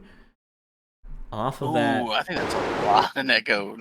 Oh, that 08, because it just instantly shoots him back to the right. It just looks so janky. Right in front of Rich Jet. Let's see the onboard here. Daniel Moynihan. Or was that just... It was either netcode or just a massive overcorrect in this dirty air. I tell you what, because it looked so square initially that you thought it was netcode, but you can tell there's a big overcorrect in the cockpit, so it just looks a bit odd at first glance. Right there. It was such a square overcorrect initially. But yeah, definitely just got loose and unable to catch it again and into the fence. Big damage there for that 53.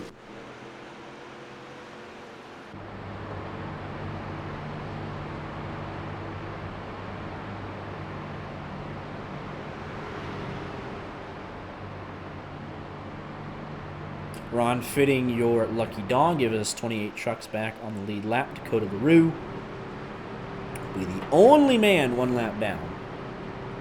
He's hoping for one more caution, and he'll probably come down and get more of that front end damage fixed. Mike McConville he's probably still got damage to fix, as does Moynihan, obviously.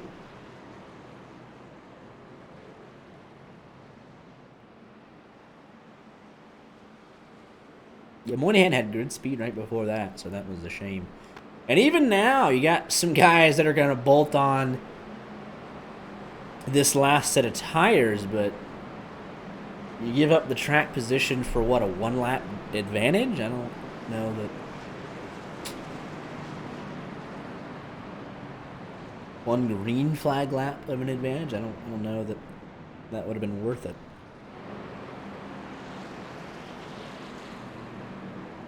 But if you got them, you might as well use them.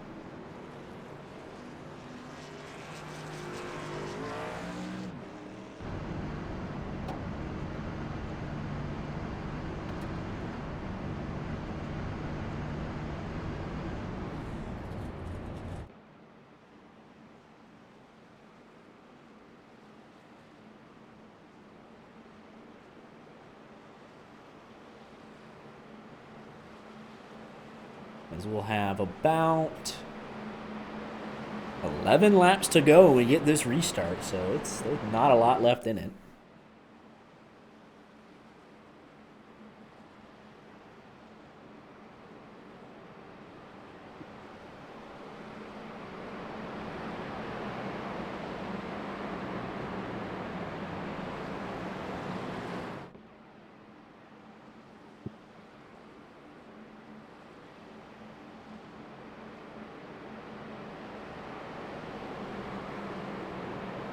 So let's see how aggressive he gets on this restart.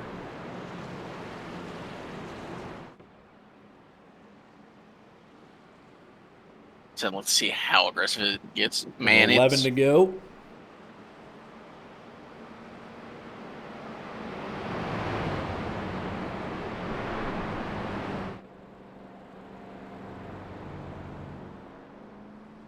Lights are off on the pace car this time by.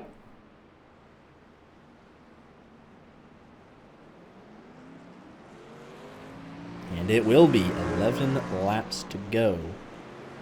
Conville, another minute and a half, still a giant hole in the left front. Not able to get the parts in time. And Moynihan officially going a lap down now with his damage. So that 07 is going to be the one to watch here on this restart. The freshest tires, his teammate 2 rows behind him. Also on the fresh tires, Jeremy Paris also got some fresh tires on him. Rich Jet, Brandon Muir, Tane Hodison, Greg Holes, Giesbrecht, and Steve Herring all pitted on lap 67. So they got a lap or two advantage there. Not the biggest thing in the world, but it is an advantage. Fresher tires are fresher tires.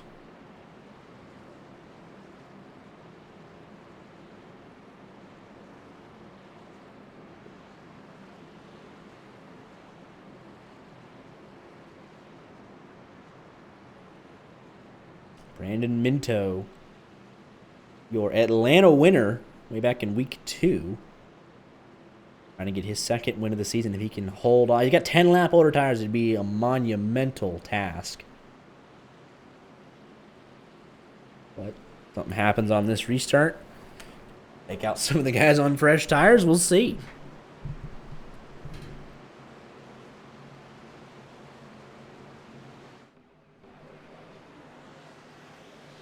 Pace car makes that hard left-hand turn down pit road. Minto through the Geico restart zone. He went early. It's a good jump. And that'll have an advantage for that 05 and that outside line. Jeremy Paris going to be battling away with Gossett on the exit here. But he wants to get around. He's going to make it 3. Well, he's thought about it. He's going to have to cut down inside. That'll allow Gossett to sneak back through to second. Oh, they're still going to be 3 wide. Oh, but if you're Jeremy Paris, you got to send it. You have the fresh tires. You can just clear somehow. These two could be contact. Paris clear to second. Gossett, he was almost stuck 3 wide, still going to get away. He will be now clear to third, so he's going to have to run back down that 05. William Kemp loose right in front of Thomas Lloyd. They hang on to it. It'll be 3 wide into 1. 3 wide. Hunter Kent, now he's back up into the top 10. Everyone's going for broke. Look at the 76 diving in there. TJ Urban, he's washing up the hill just a little bit, nearly 4 wide. 43 about stuck his nose in it. As Paris closes in, Gossett's right there. Minto blocking for all he's worth with the 10 lap older tires. Gossett taking a peek at it. With the fresh tires, Minto into the wall. Gossett into the wall. Jeremy Paris, can he take advantage? Got to make this pass. Get a truck in between yourself and Gossett and those behind you. And he'll clear up. Him off. He says, now push me away from everyone behind. Lloyd trying to get clear. I think Gossett just briefly touched the wall. Rodriguez about knocked it down, still hanging strong in 4th. Oh, we've got lap traffic coming. It's Moynihan. Gossett side by side for second.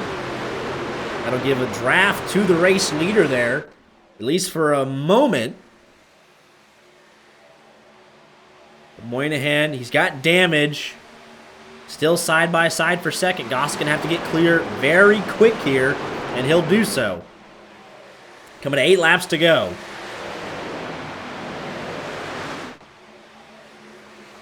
And he'll stay clear.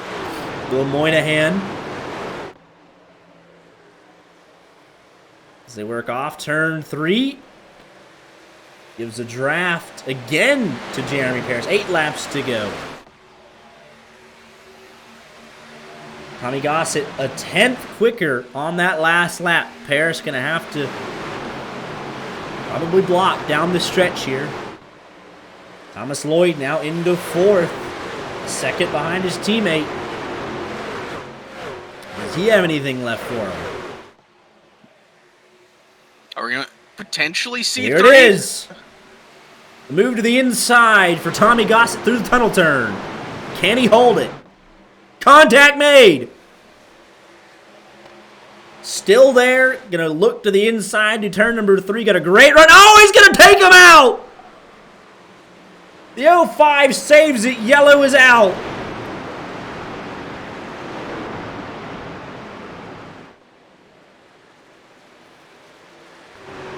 I don't think that's good. If Jeremy Paris can do anything about it, Nah, I'd be shocked. But tires are scorched.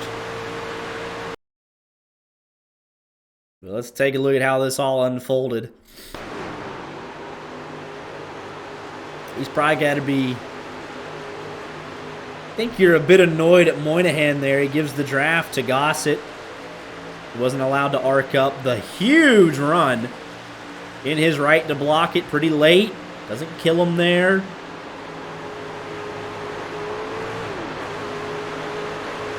Contact there. And then we'll just quarter speed this sucker right here.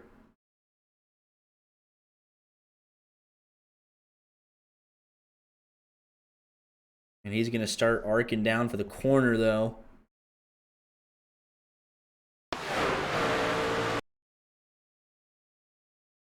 Yeah, he ended up coming down there once you slow it down, trying to get that arc. And Gossett wasn't going to pinch himself down low, so he was going to take a late arc as possible. And right there you see it come down the seam. And Gossett hadn't started his arc to the corner yet because he doesn't want to pinch himself down low. 05 tires gonna be scorched. Man. Rodriguez I don't is like coming in. CJ Urban's coming in. They're gonna bolt on a set of tires here. I don't know if you give that up if you're Rodriguez. With gonna be 4 laps to go. Oh, I don't like to usually like blame lap cars. They do deserve to exist on the track, right? Like they're still running their own race trying to get points. But come on. I mean, you're holding up the leader. Like, you're just making it hard for him for really no reason. Like, you could say you don't want to go another lap down, but brother. Yeah, he wasn't. See, that one's weird because he was giving him draft on the front stretch, the back stretch, but then it looked like, at least on that lap specifically, the 05 kind of, he wasn't able to take the normal arc out, and then Gossett drafted. I don't know. I mean, you're 4 laps down. You're not getting the lucky dog. You're not fighting for position. There's not another truck 4 laps down or 5. I personally would have gotten out of the way just to not. Yeah. Because you go, oh, like I was giving them draft. Like you also held them up. Like I would rather have clean air than a truck in front of me. I'd rather be able to run my race. But especially, again, I think because he had the damage too. I mean, I know he got all of it fixed and then came back out, but it's probably not 100%. So I wouldn't want to be behind that through the corner. Listen,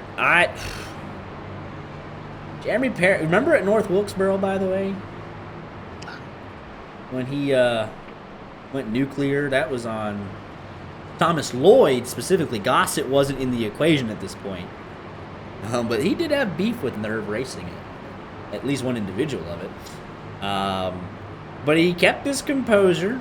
He didn't run up into him under caution and say, "Hey, you hit me." I think he might know that he was trying to pinch him. But you also can say, well, the initial contact was on that 07, and then the 05. What do you say? But if he gets aggressive on this restart, if he tries to pinch him down, Thomas Lloyd is right there.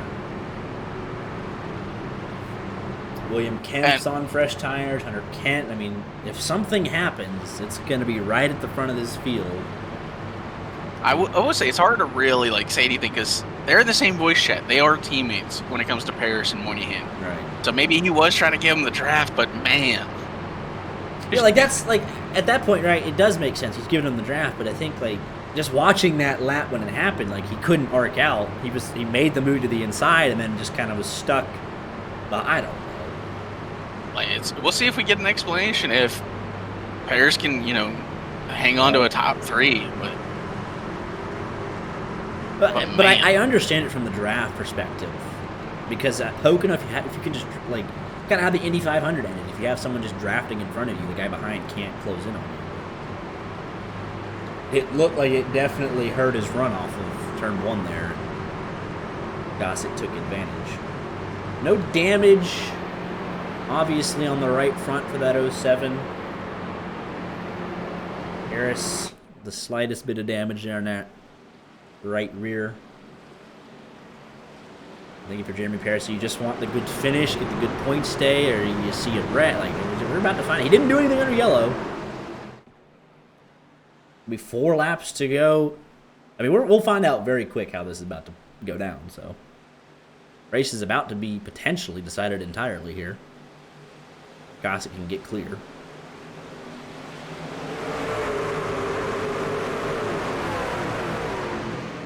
Back underway. Great jump for Gossett. He'll be a car length and a half clear, and Harris is not going to have an option at anything. It looks like he's going to mind his P's and Q's, but Minto going to slide up the hill a little bit. Ooh, Thomas Lloyd, he blinking out there, trying to make a move 3 wide. Yeah, and Gossett 0.4 of a second clear, coming to 3 laps to go. That's probably all he needs. Harris with scorched up tires, Minto on old tires. As they scramble behind for the final couple of places here. Brady trying to get something. Hunter Kent trying to get back onto the podium. Got old tires in front of him. Looking to take advantage.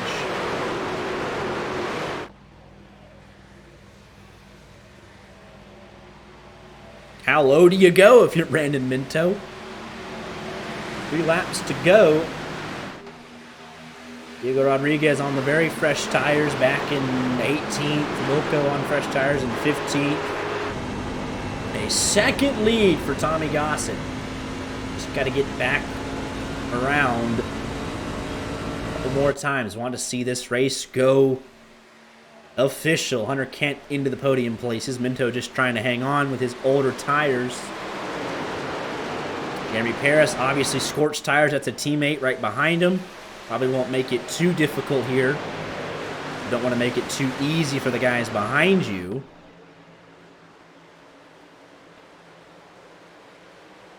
Tommy Gossett just wants to get around one more time.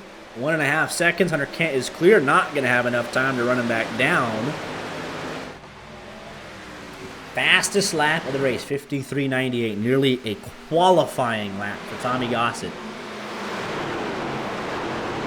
Caution on this lap, though, changes everything. If Hunter Kent can get lined up with him. Not that we want that. We don't want any controversy at the end here, any chaos, but half a lap to go to make this race official and cement, assuming no mechanical problems. A win for Gossett and an even closer gap to that top 20.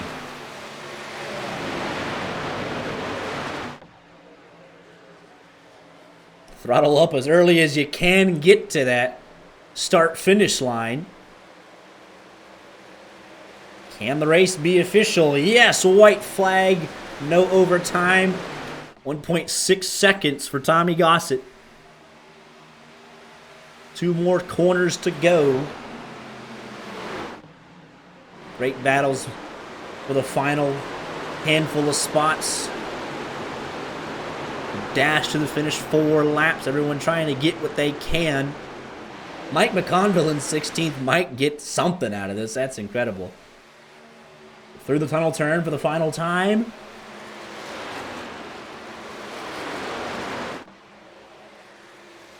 Hunter Kent, Thomas Lloyd going to be battling to the line for second. Not for the win like we normally see for these two.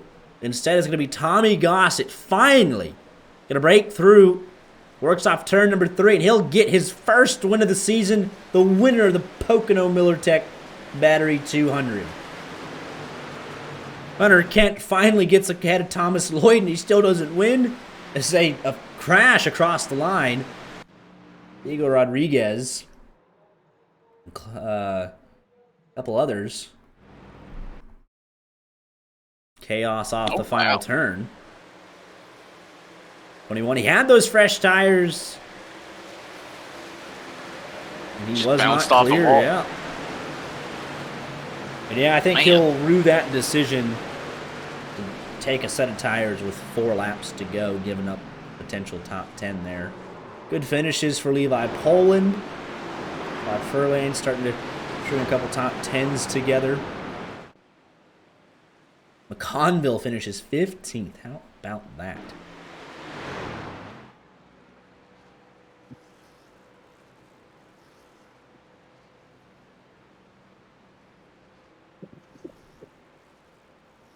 Yeah, And they were ready for it.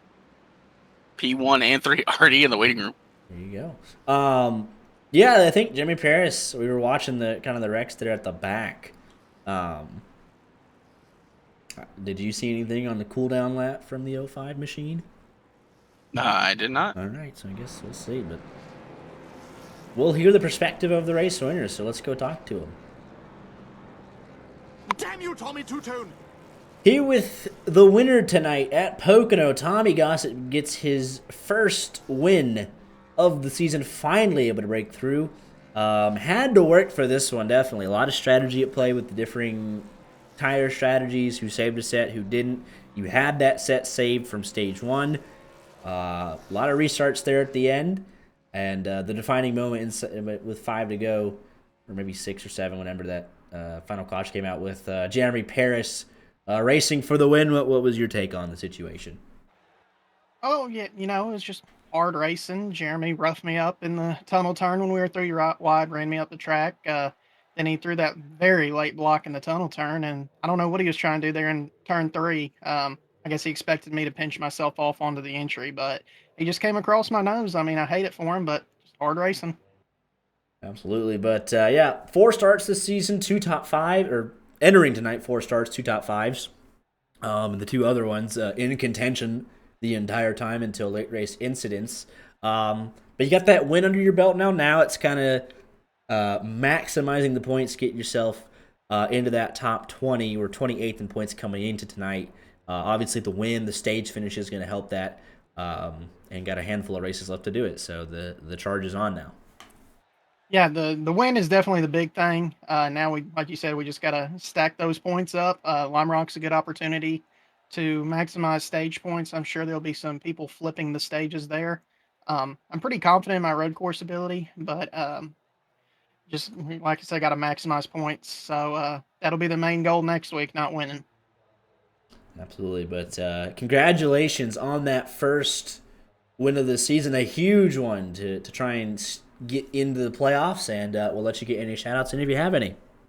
Yeah, first off, of course, I got to thank God for putting me in the position to be able to do this. I got to thank my mom, obviously, Gossip Bus Line. She's the owner of it. I got to thank Ken over at Ryco Performance for giving us these wonderful setups. Be sure y'all head over there to get a best setup on iRacing.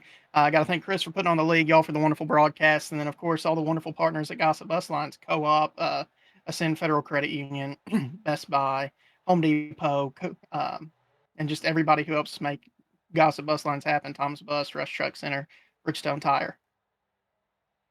Absolutely. Well, congratulations again, and I think God bless America. Yeah, absolutely. We'll see you next week.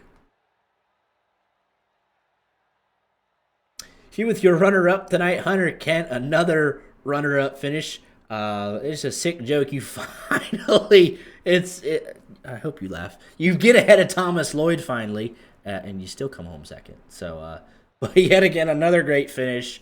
You'll be able to build that points lead on McConville for the regular season championship. So, did what you needed to do tonight, though, for sure. Overall. Oh yeah, I think it's funny you said I finally beat Thomas on Sunday. We ran an open race and I beat Thomas here, so I got to beat Thomas twice here. But he definitely had a faster truck than me. I could hang with him for 12, 13, 15 laps, and I feel like in the open race it was the complete opposite. He pulled away 10, 15 laps, and then I'd reel him back in. But I hate that Mike got taken out the way that happened. And then there was a dude. This is probably some of the hardest racing. It is so hard to pass here. At one point I was mired back in 19th, I think, with 15 to go. And if you'd have told me that I come back and finish second, I'd have told you were crazy. So yeah, that was we looked at it, we're like, yeah, there's like 10 to go, 15 to go. You had the fresh tires, came down, took a set, and you're just stuck in traffic. There's 2 wide in front of you for a handful of rows, and you're just kind of stuck there. But able to get that late race caution and made the right moves and didn't get collected anything. You come up with another runner-up finish tonight.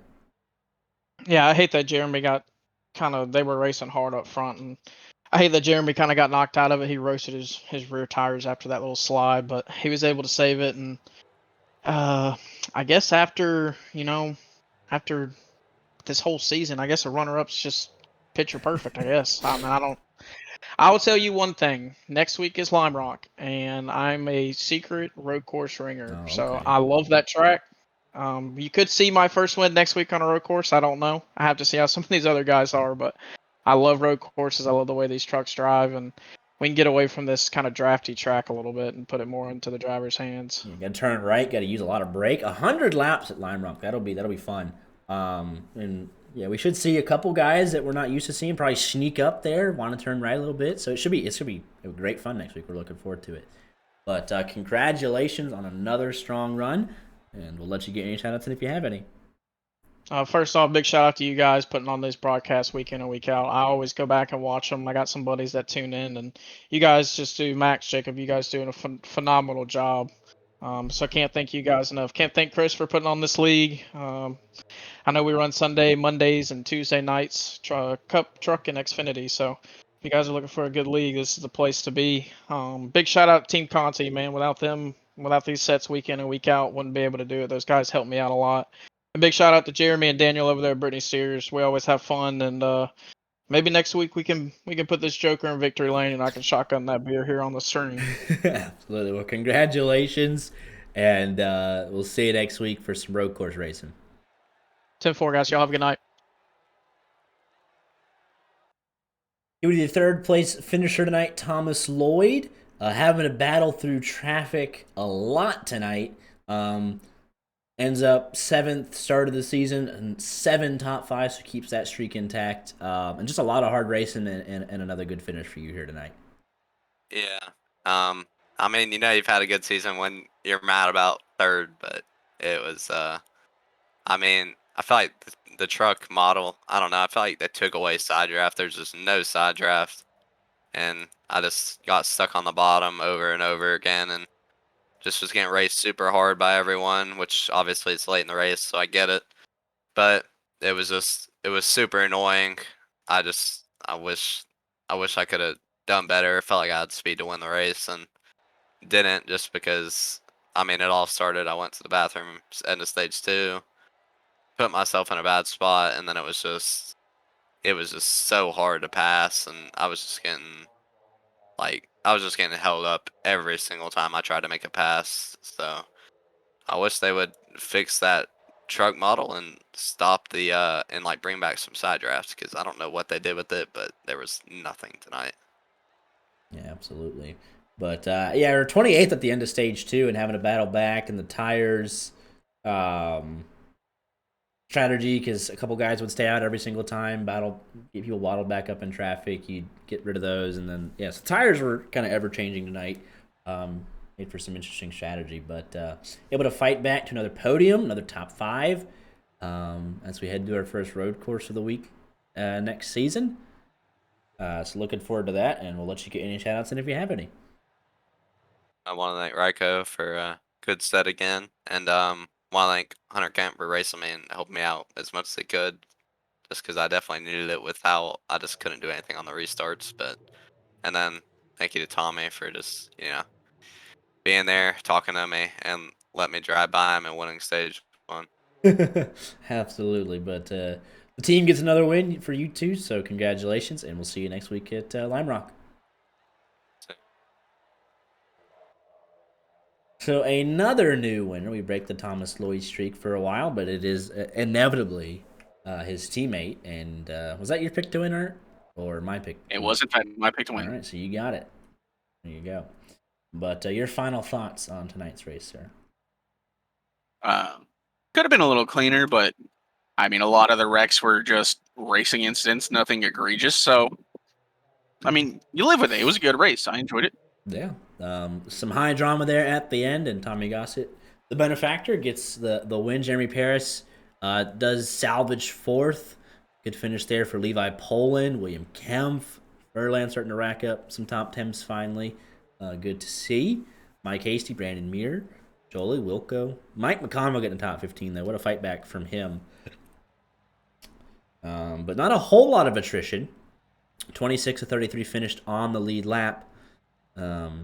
Moynihan got caught up late, and then a couple early incidents with Benfield and Sexton.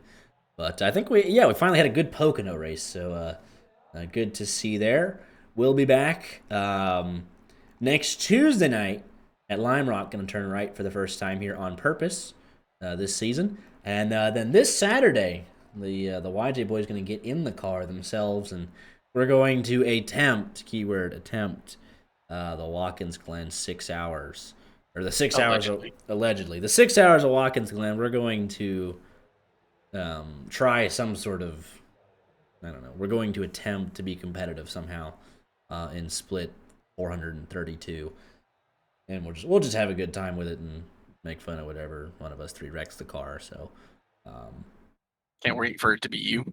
listen, that'd be tragic. It is Watkins Glen after all, so it probably will be me. But that's deep YJ lore. But yeah, we'll be live sometime Saturday, and we'll have some good fun with that. So yeah, looking forward to that, and then we'll see y'all next Tuesday. Y'all take care.